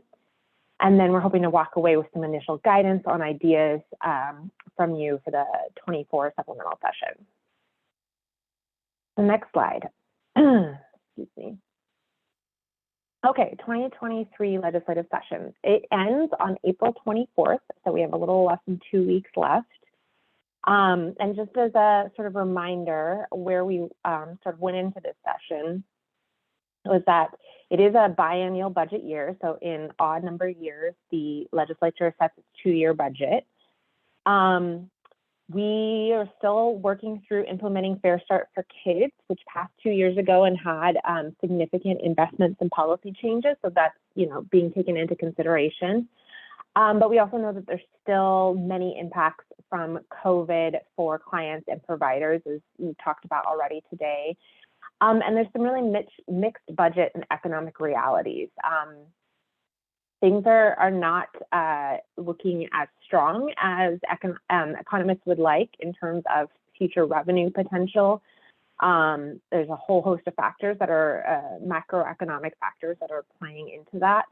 So we went into the session with a pretty strong position, but knowing that there's some economic factors at play here. So if you go to the next slide, I want to remind folks of sort of where we started going into session. We had a number of what are called decision packages or budget proposals that we put forward to the governor's office that totaled around $1.3 billion with a B dollars in requests to support the child care and early learning field. So the 3 of the key packages I want to highlight here today, I'm not going to read through all of this, but we had one about making child care work for families. And of this, as you can see, I've highlighted in green, the removing the 12-month restriction on the homeless grace period is the only item that is making it into any budgets from this whole package. Next slide, please. We also had a budget request on supporting providers for childcare access. I had many items in it, and again, you can see in green, those are the only items that are being contemplated in any of the budgets this year. And lastly, I want to, if you could go to the next slide, remind folks that we put forward a pretty robust package on preparing for ECAP entitlement. I'll note that there's some things included in green that we did get some resources on, but we did not get fully funded. So the rate increases, we asked for a 40% rate increase. There wasn't a lot of action momentum on that. So unfortunately, we're seeing 17 and 18% increases in the budgets. We didn't get as many new slots as we asked for. So we did get some of the things in green, but not at the levels that we had asked for. So that was sort of just a quick recap of what we asked for this year. We're going to come back to that list later on in the conversation, but so I just wanted to sort of re-grab people of where we went into session, or I guess where we went in with the governor's budget last year of the requests that we made. So I want to note that DCYF does a mid-session webinar. That's like a general one that we produce that right after the House and the Senate released their proposed budget. That webinar was held last week. And if you didn't get a chance to attend, our community engagement team can send out the link of the recording of that webinar so you can watch. So I'm not going to duplicate everything that was in that webinar. But what I did want to do was look at all of the proposed budgets and sort of just show you a comparison of how things are shaping out. So you'll see we've got the Senate, the House, the governor, and the DP and the DCYF DP budget. I'm also not going to read through all of these for you because you're going to get this slide afterwards. You can look at the numbers. These are not final numbers. When the final budget comes out, we will also do a webinar on that and we can send some final numbers. But you can sort of see how things are shaping up in terms of how much funding versus what we had requested. You'll see that the ECAP funding is significantly lower than we requested. Same thing with the supporting providers. We talked about why that is. The Working Connections rate increase was fully funded. It sort of looks like it isn't here, but it's based on the caseload assumptions, so that was fully funded. Same thing with the Working Connections hold harmless over the 85th percentile. Fully funded, as was the SEIU 925 Family Home Collective Bargaining Agreement, fully funded. So the Working Connections rate increases and things are fully in there. Next slide, please. Okay, there's a bunch of other things that I'm not gonna go through all of them, but I wanted you to have this comparison. I will note that the DCYF put a decision package forward and a bill forward that was not picked up by the governor's office to make permanent waiving the background checks and licensing fees. A bill is going through right now, 5316, that if it passes, it means that the background checks and licensing fees will be removed permanently. If that bill does not pass, and that needs to be voted on by tomorrow, all child care providers will be paying licensing fees again. Then the background check fees, it's a little confusing how they've done some of that in the budget, but some providers will pay and some won't on some pieces. So we can give you more information when we see how that shakes out. You'll note that we had funding for a number of other things in our budget that did get included at, mostly close to the funding level we requested. So that is great. I'll also note the Early Learning Facilities Fund, which is, we submitted the package, but it's run through the Department of Commerce. The Senate funded it at a little less than we had requested, and the House funded it at a little more than we had requested, but either way, it looks like there will be funding for more facilities construction dollars. And if you could go to the next slide, I do see that there are some comments. I want to make sure I'm not missing anything. Oh, someone asked if when we say clients and providers, so they can be interchangeable in some ways, is that our providers are often clients of our services as well. When we say clients and providers, we're typically meaning the providers providing the service and the people who are receiving the service. But those terms can be used in different ways. Okay, so so these are items that we didn't ask for in decision packages, but are things that have been working through the system. And so the legislature has chosen in some cases to take these up. And so a note about these items, as with all the budget items, if you see them in both the House and the Senate, it's very, very likely that they will make it through to the final budget. Now you can see, for instance, the tribal early learning grants are funded at different levels. So the House and Senate are going to have to come to an agreement on what level they're going to fund. But it's very likely then that that item will make it in. If it's just in one budget, that is not as strong as a likelihood. It doesn't mean it won't make it in, but that means that it's still sort of up for grabs in terms of negotiating items as we move forward.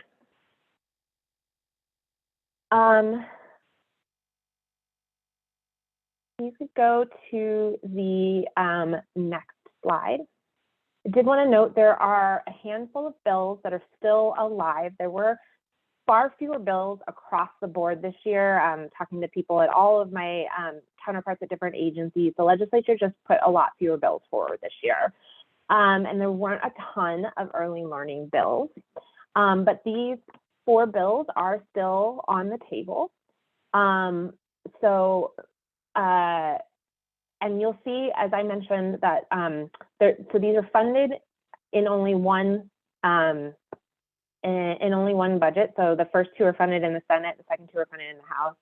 That's because the House and Senate will tend to put into their budget bills that originated with them and have passed out of their chamber. So 5225, when the Senate was making their budget, they're like, we passed this bill out of the Senate, so we'll put it in our budget. The House hadn't seen it, hadn't voted on it yet, so they don't include it in their budget. So it doesn't mean that it won't get included. It means it's just that's sort of what the first go of the House and Senate budgets look like. So as I mentioned before, we've got the background check and licensing fees bill here, which is still waiting to be voted on. The 5225 increases access for children of immigrant families and also for children in therapeutic courts. As of right now, that's still waiting to be voted on. And then the second two, 1550 was the one that would have dismantled transitional kindergarten and started a new program called Transition to Kindergarten. That bill's changed a lot, and it is also waiting to be voted on out of the Senate. And then 1525 is, I will say, very exciting. That one did get voted out of the Senate. So that one, there's been some changes in the Senate side.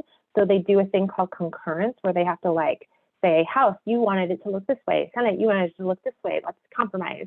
But it's a very good sign that it passed out. And that one is about working connections for apprenticeships.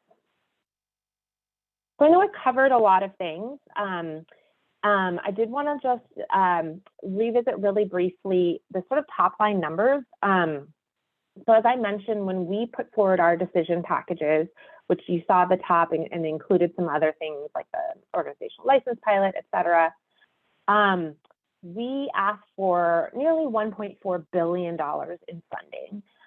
The governor's budget put forward $817 million. And then you can sort of see where, I'm spotting an error. So Eric, before you send this out, let me fix that error on here. But this is roughly the numbers that you're seeing. It's a very complex budget, and I was crunching numbers with my fiscal staff.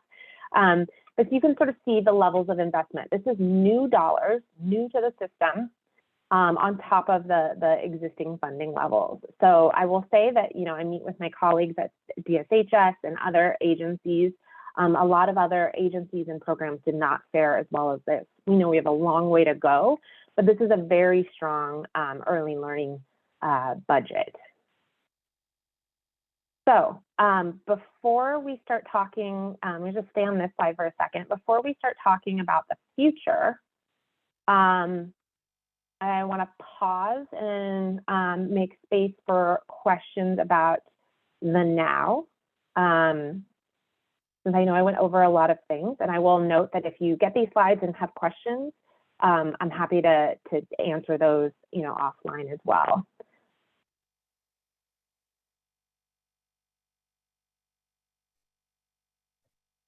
Hi, could you tell us with the budget, with the operating portion of this spending, what's the percentage or what is designated for addressing wage equity for early learning providers? Yeah, so the things that will have an impact on wages this year would be the working connections rate increase. So going up to the new 85th percentile. So again, that will only impact subsidy providers because that's the only mechanism we have for impacting the pay and the rate and stuff. There's no mandate associated with that in terms of pay, but for those accepting subsidy, it will meaningfully increase the subsidy rates that are being had, which then can trickle down. So that's the most correlated item from this year. And again, that's $230 million budget item? Yeah. Good question. Thank you. Like I said, don't go like screenshotting this and sending these numbers out because I have caught an error, but I will get that out to y'all ASAP. Okay. So I'm going to move on to start talking about the future, and I have just a couple things to say, and then I'm going to hand it to the brilliant Nicole Rose. So many of you have seen this slide before, but like to always sort of ground the roadmap of legislative planning. And this one is our supplemental timeline. The supplemental session is shorter, and so the timeline is a little different, but the planning sort of starts now. We're in April, so we're a little bit to the left of where this chart starts. And then this is sort of the trajectory that we go through. There are some sort of immutable dates that we have to fit within. There are revenue forecasts that come out in which the state economists are looking at a whole host of variable factors and saying how much money the state is going to be bringing in tax and other revenue in the coming years. And so those revenues really, those forecasts are really what tells the governor's office and the legislature how much money they will be able to use. And then we have some deadlines.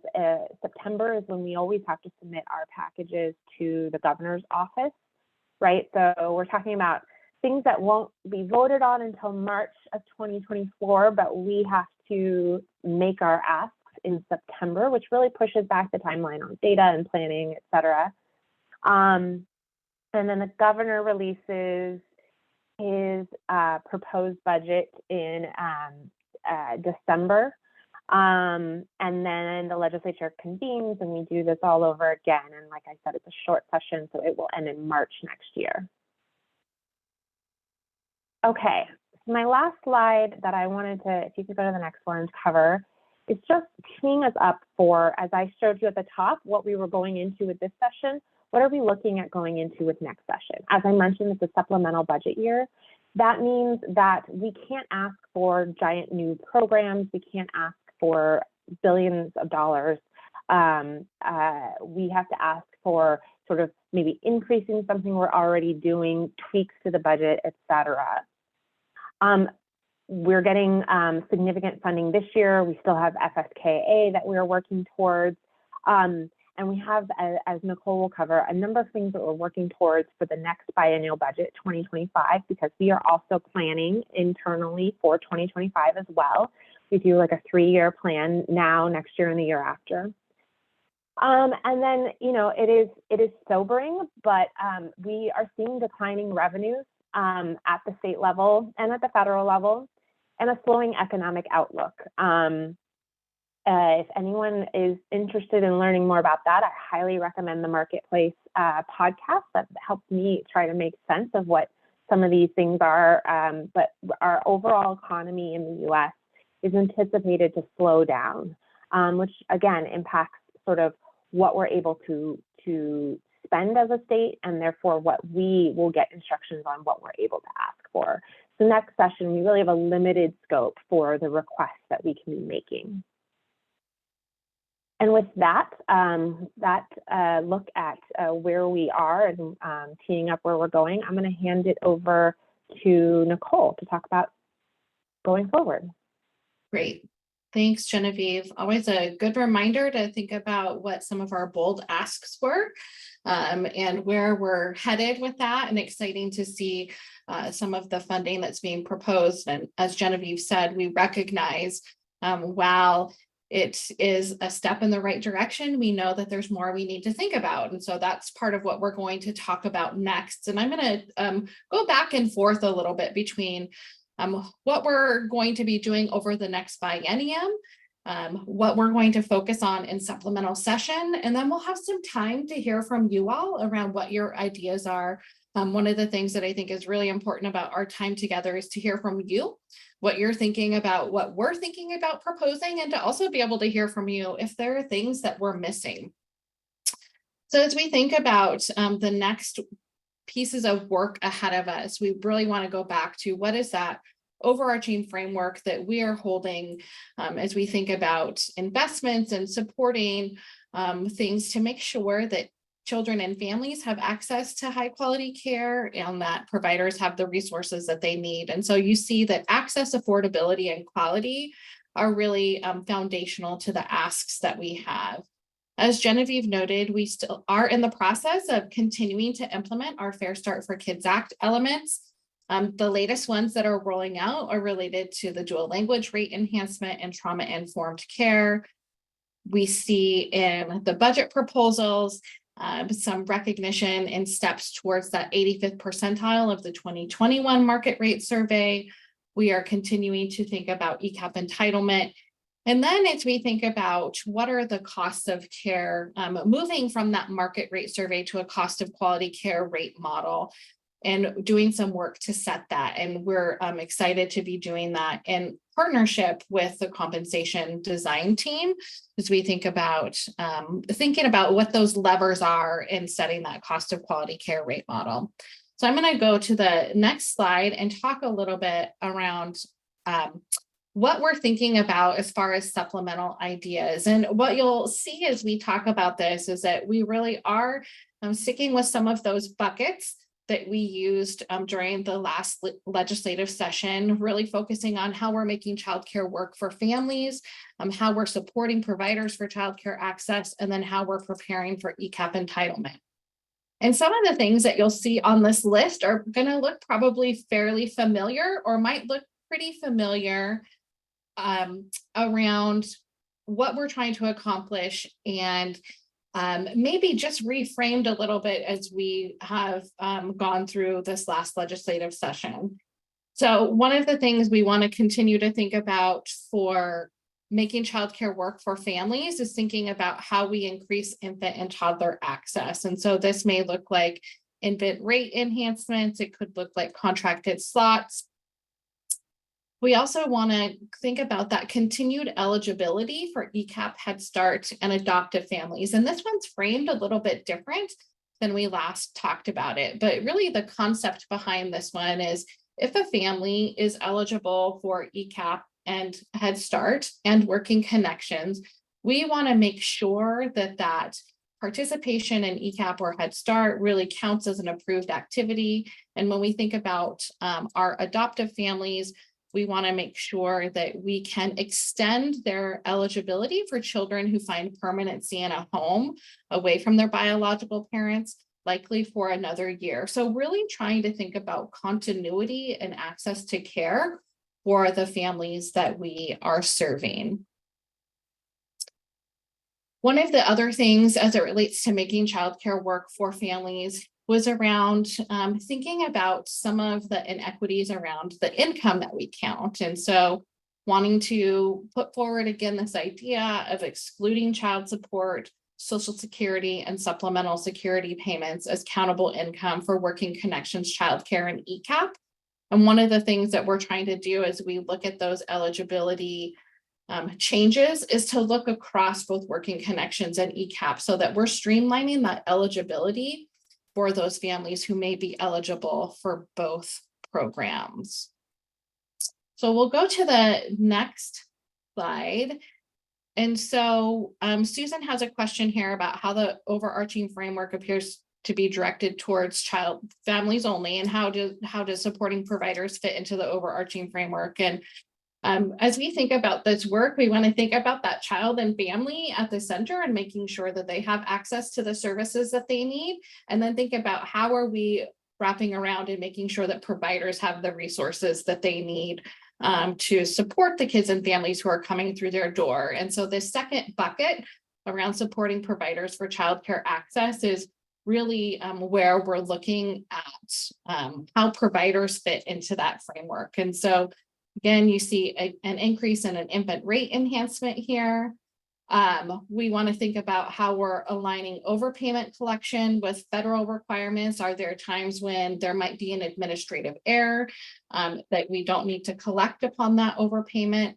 And then thinking about how we are continuing to fund some of the shared services around business supports for providers and the technical assistance that has been out there that was funded with our Fair Start for Kids Act and some of our stabilization dollars around technical assistance around accessing some of our grants and other funding resources. So those are some of the things we're looking at around supporting providers for childcare access. Because this is a supplemental session, I think the thing to remember is that we're going to be doing a lot of work over the next year or so around what that cost of quality care rate model looks like and what that recommendation is. And so there's going to be some interim steps we take out of supplemental to really set us up for how we're thinking about some of those bigger things for the next biennial budget. We want to go to the next slide.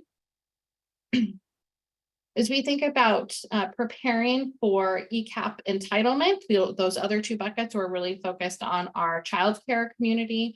We want to think about our state-funded pre-K community as well. As Genevieve noted, there were rate increases somewhere between 17 and 18%, and the ask had been 40%. And we want to think about how we can potentially ask for some additional rate increases to support providers in implementing school day models in particular. We also need to think about what our capacity is to support providers in ECAP and implementing curriculum, implementing teaching strategies, GOLD, thinking about what some of those school district pathways are for providers as we think about that mixed delivery system and increased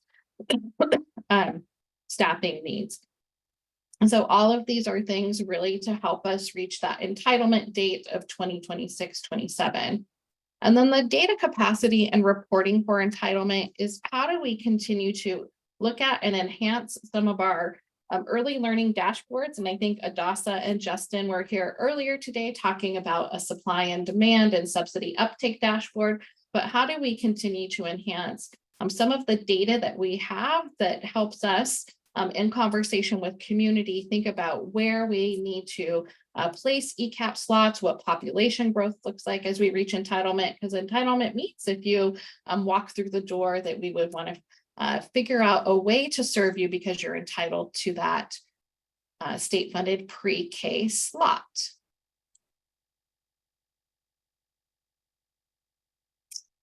I see Genevieve has answered the question about shared services and TA. And what I will say is that right now that shared services and TA are administered through Imagine, but if we were to get increased funding, there would certainly be a conversation around what some of that looks like.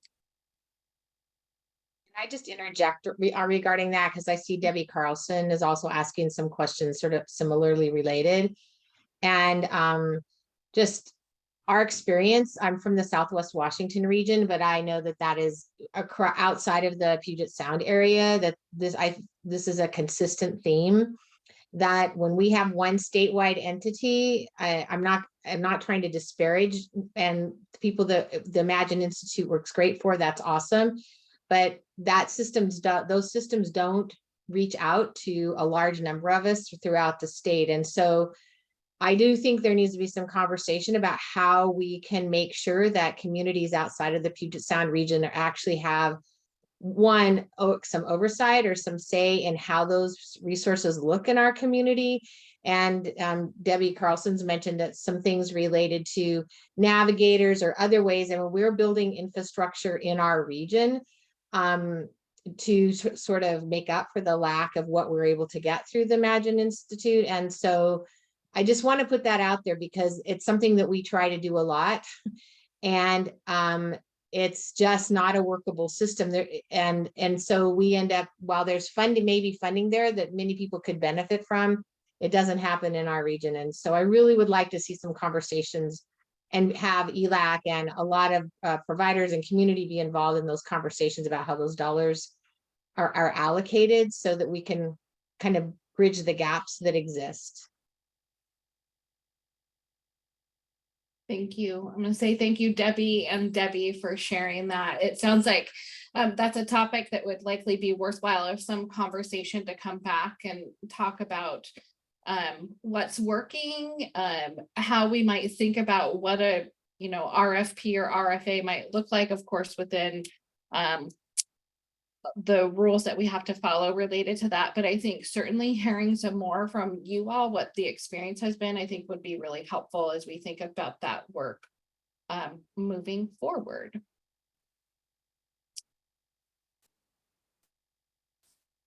Okay, so I started a little bit with what we're doing in the interim as we think about moving to the next biennial budget. And part of what we're trying to do is continue to take steps and make movement to help set things up as we move into the next biennial budget. So for the 25-27 session, I think one of the big things that we will be putting forward in the 25-27 session is the cost of quality care rate model and the associated funding that will come along with that. We don't have a number on that yet because we're just starting on that work and to really understand how we take what we know from the cost of quality care study and turn that into a rate model.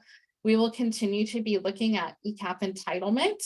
One of the things, as we have conversations around compensation and wage, right now, when we think about how we can influence that, subsidy is our main mechanism to do that, and continuing to move that to higher income brackets is a strategy that helps bring more families into the system to access affordable, high quality childcare. And also a way to think about how we continue to look at that rate and have more providers who want to accept subsidy. And then we'll continue to work on eligibility alignments. If you recall at the beginning, Genevieve talked about quite a long list of items that we had looked at for this session. And so as we think about eligibility alignment, we know there's more work that we can do there. Before we move into questions, I just also want to acknowledge that Deanne is on, who from Child Care Aware has been leading the design group. And so I think there's lots of things that you all are talking about that group is working on. And so just wanted to acknowledge that as well. So I think as we go to the next slides, what we would really love to do is to get feedback from you all around of the items that we requested in the 23 biennial budget, but didn't make it into any of the budgets. Which two would you like to see us put forward again in 2024? And I believe they can just go into that Survey Monkey, Genevieve, or are we going to put them in groups? No, you can just go into the Survey Monkey and all of the items are on there. So don't worry about being like, which did you ask for? This is just a straw poll. Doesn't mean we're going to be able to ask these things, but we want to know like which of these things that we're really thinking are important, and we can see if it's possible. So just take a moment here to do that, and then we have another activity. So, and really, if you take the moment to do that, that gives us some time to get you all broken up into groups. And when the CE team is ready, we will work on going to the next slide and talk a little bit about the questions that we want you all to think about in your small groups. The other thing I'll say is that we can leave the survey open. It's not going to close right after this meeting. We'll leave that open a little bit longer.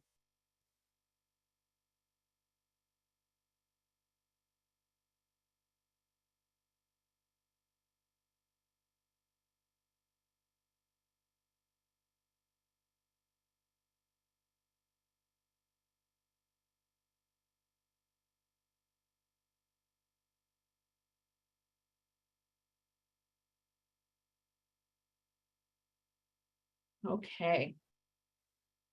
So I think what we will do now is we want to get some initial feedback from you all on our 2024 funding ideas. And one of the things that I will say is that the feedback that we received from this group and others that we talked to last year really helped shape our decision package ideas. And so we're excited to hear from you about what you think about our initial ideas. So in groups of 5 to 7, if you can discuss and share what ideas from our initial ideas list for 2024 are you excited for us to move forward with? Are there any ideas you think we should not move forward with? And then finally, are there ideas that you haven't heard today that you would like to be considered for 2024? So I think the CE team is going to send you off into your Zoom rooms. And there is a link to the Jamboard that is also in the chat where you can have a discussion and go ahead and fill out on those Jamboards what your responses are to that. And we'll probably have about 5 to 7 minutes or so to do that and then come back together. Does that sound right, Eric? Yep, sounds perfect. And Nicole, Gary had a question about the first item on the survey. And I believe the answer is that it is for just working connections children. Correct. That is working connections. And if it's helpful, I'm realizing that it might be hard to like toggle. I will plop the ideas, supplemental ideas into the Zoom so that everyone can see them when they leave into their small groups.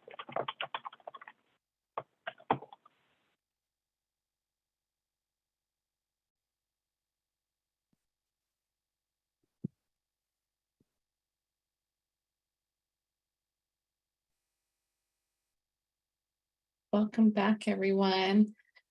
Genevieve and I just wanted to offer if it would be useful to have some conversation as a large group, just to maybe hear a little bit from you all around some thinking around initial ideas. I see we've got an idea or two on the Jamboard. The Jamboard will remain open, but just also wanted to offer the opportunity to have some open dialogue if that would be helpful.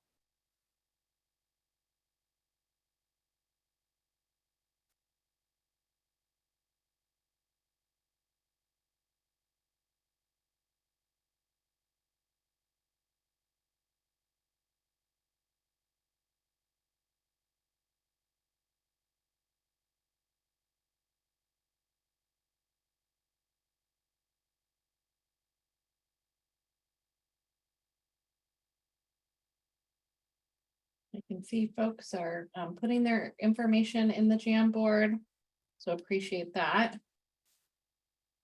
Any groups want to share sort of what rose to the top for them?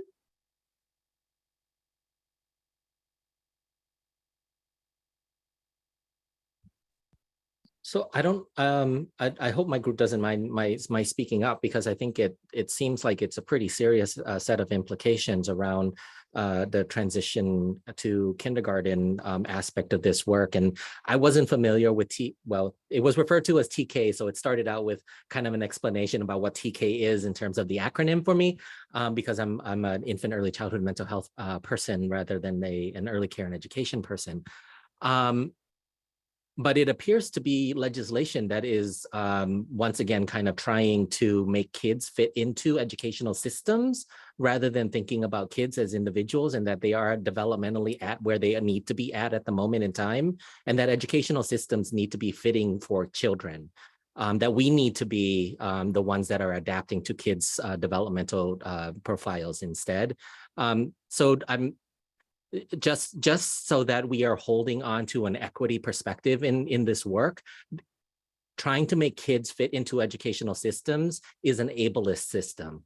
So I don't know if we want to continue to perpetuate that in our laws and legislations and procedures, but that's definitely something we really need to be thinking about.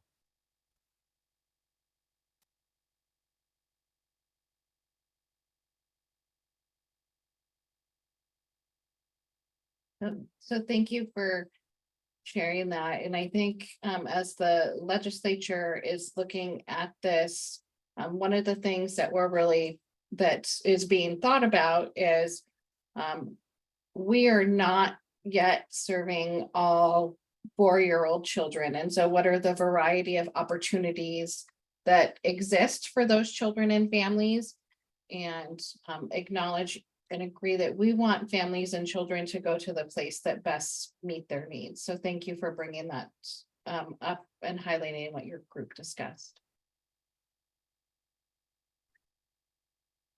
Along those lines, that really correlates with training of teachers in inclusive models of teaching, and setting teachers up to really meet the needs of children with inclusive practices.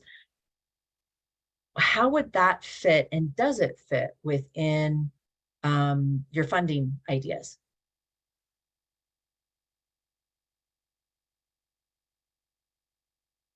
So within the funding ideas that DCYF has in the supplemental session, I think some of that comes into consideration in the work that we will be doing to look at the cost of quality care. I think you also see some of that in some of the funding that's coming out related to complex needs, and some of the work that we've been doing in partnership with OSPI and others around the pyramid model. So I think there are some pieces of that that are happening, and would be happy to hear what you all think is working or what you would like to see more of.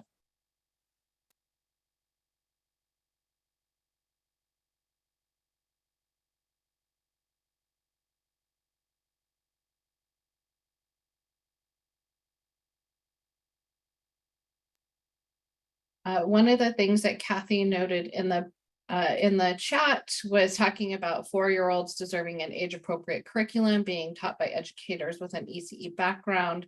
I will note that the latest version of the transition to kindergarten bill does talk about developmentally appropriate curricula and other professional development opportunities. So there is a path to looking at some of those quality pieces that we see in early achievers and that we think about in our high quality early learning settings.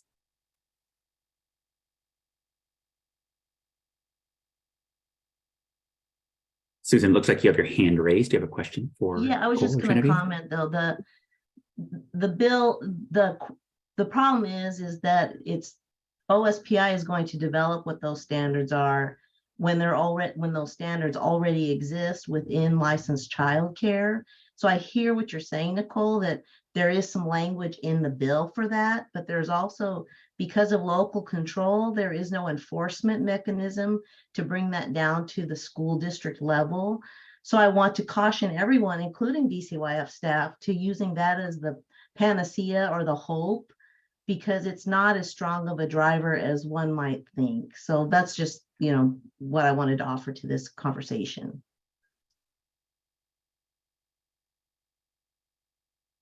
Thank you, Susan. Nicole, in the chat, Debbie Carlson had something about special education inclusive models of teaching. I did want to flag that one of the budgets is looking at tasking us with rethinking how we do our special needs rates. It's not specifically exactly what you're talking about, Debbie Carlson, but I do think that it's an underutilized funding tool to meet the needs of children with additional needs in the classroom. And so if that were to go through the budget, we would be taking a look at how the special needs rate works and whether or not it's structured in a way that can serve both the providers and the children. So just a flag for that one. Doesn't solve everything, but it is related to what you were talking about. I want to make sure I capture that note.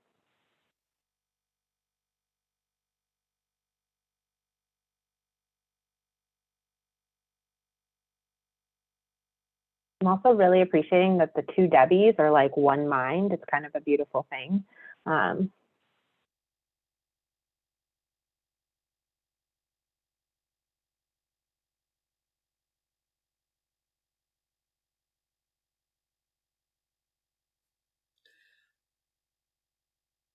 I think one of the challenges in answering these questions, at least for me, and I don't know whether it's true for others, is that everything is so interdependent on everything else. And it's kind of hard to know what things will be most helpful first, second, and third. And so I wonder at times about looking at a list like what you presented and starting to think about, you know, do you start with what will serve most and is a more expensive ticket item at the expense of those that will serve a much smaller population at a lower cost potentially?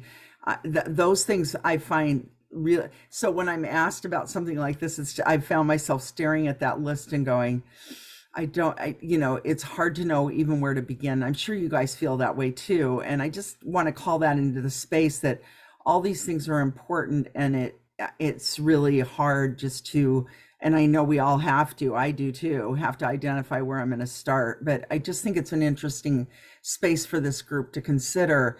You know, we are faced with hard decisions with a certain amount of money. And I find myself going, so with that scenario, and if I was sitting in a seat where I had to decide where, you know, what criteria would guide me to making the decision that I have to make. And that's the thing that I think sometimes is missing, is a conversation about sort of what the driving criteria are around making hard decisions around policy and investment issues like this. So I just bring that too, because I think it can be a little flummoxing to sort of try to figure out where you want to land in terms of starting. I'm so glad you brought that up, Deanne. That is the struggle that we have every time we go through this process, not just for early learning, but for any of the things. And that's why we tried a little bit to ground at the beginning with, like, there are some things coming in 2025, like the cost of care work, and then also noting that we have limited funding. And so we can take a limited bite at the apple this year.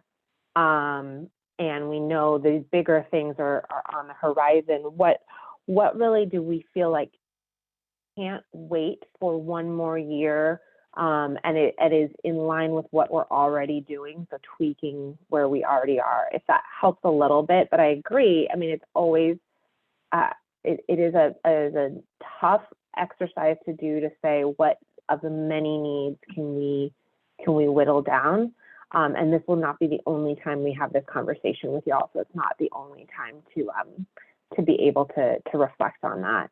Maybe Nicole, do you want to close us out with next steps? Yeah, and I think one of the things I would also offer on that as well as we look at those packages moving forward, and I think that's why we tried to package some of those together. And what I can do is also drop the links in here from the decision packages from last year, because it does start to get at some of the, I would say, some of the data pieces that can help us inform some of those decisions, so we can make that happen. So one, I want to just say that that we will leave the Jamboard and the Survey Monkey open, so you can please go in and put your feedback in there. As far as next steps as it relates to feedback on decision packages, like we did last year, we'll gather feedback from multiple sources across the early learning field. And you can see some of the places where those conversations will happen. We will then be pulling together more concrete proposals with fiscal estimates, which go back to what are the costs and how many families might we reach doing this. And then we will revisit ELAC over the next couple of meetings to talk about where we're headed and what ideas are moving forward and why or why not, like we did last year. We are also in the process of talking as a DCYF leadership team around these priorities as well, and we'll continue to refine them, again, based on feedback. And so I see Susan's comment around wanting to add stabilization funds. And so if we can add that to the Jamboard. And Kathy, one of the things that would be helpful to hear from you and you all is, what are other places where we might reach providers? The Child Care Aware Design Team, Compensation Design Team is made up of providers. We'll be going to provider supports tomorrow to have some of these conversations as well as talking with 925, and we can certainly have a conversation, Kathy, about getting on the Center Association agenda.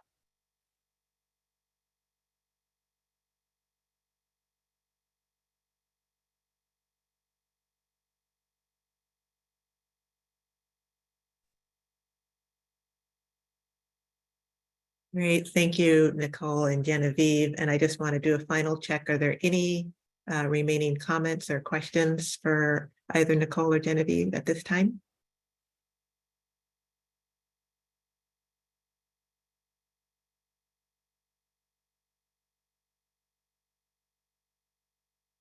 Great.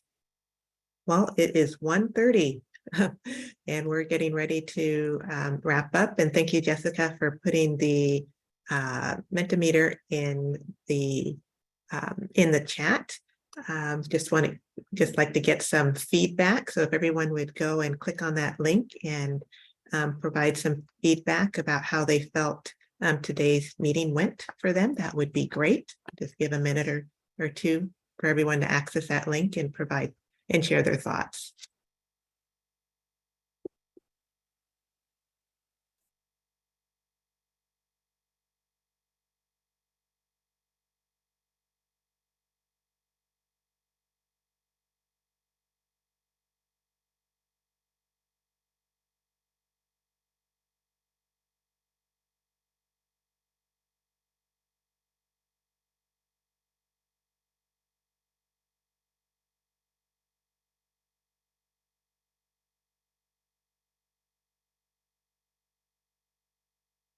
Great. And as you're sharing your thoughts, I'll just state that our next meeting together is a report development executive session meeting that is scheduled for Tuesday, May the 9th from 9 to noon. And then our next public ELAC meeting is scheduled for June 6th. With the exact time to be determined. So just want to, again, thank you everyone for your participation and for joining today. And I hope that you all have a wonderful rest of your afternoon. Thank you so much.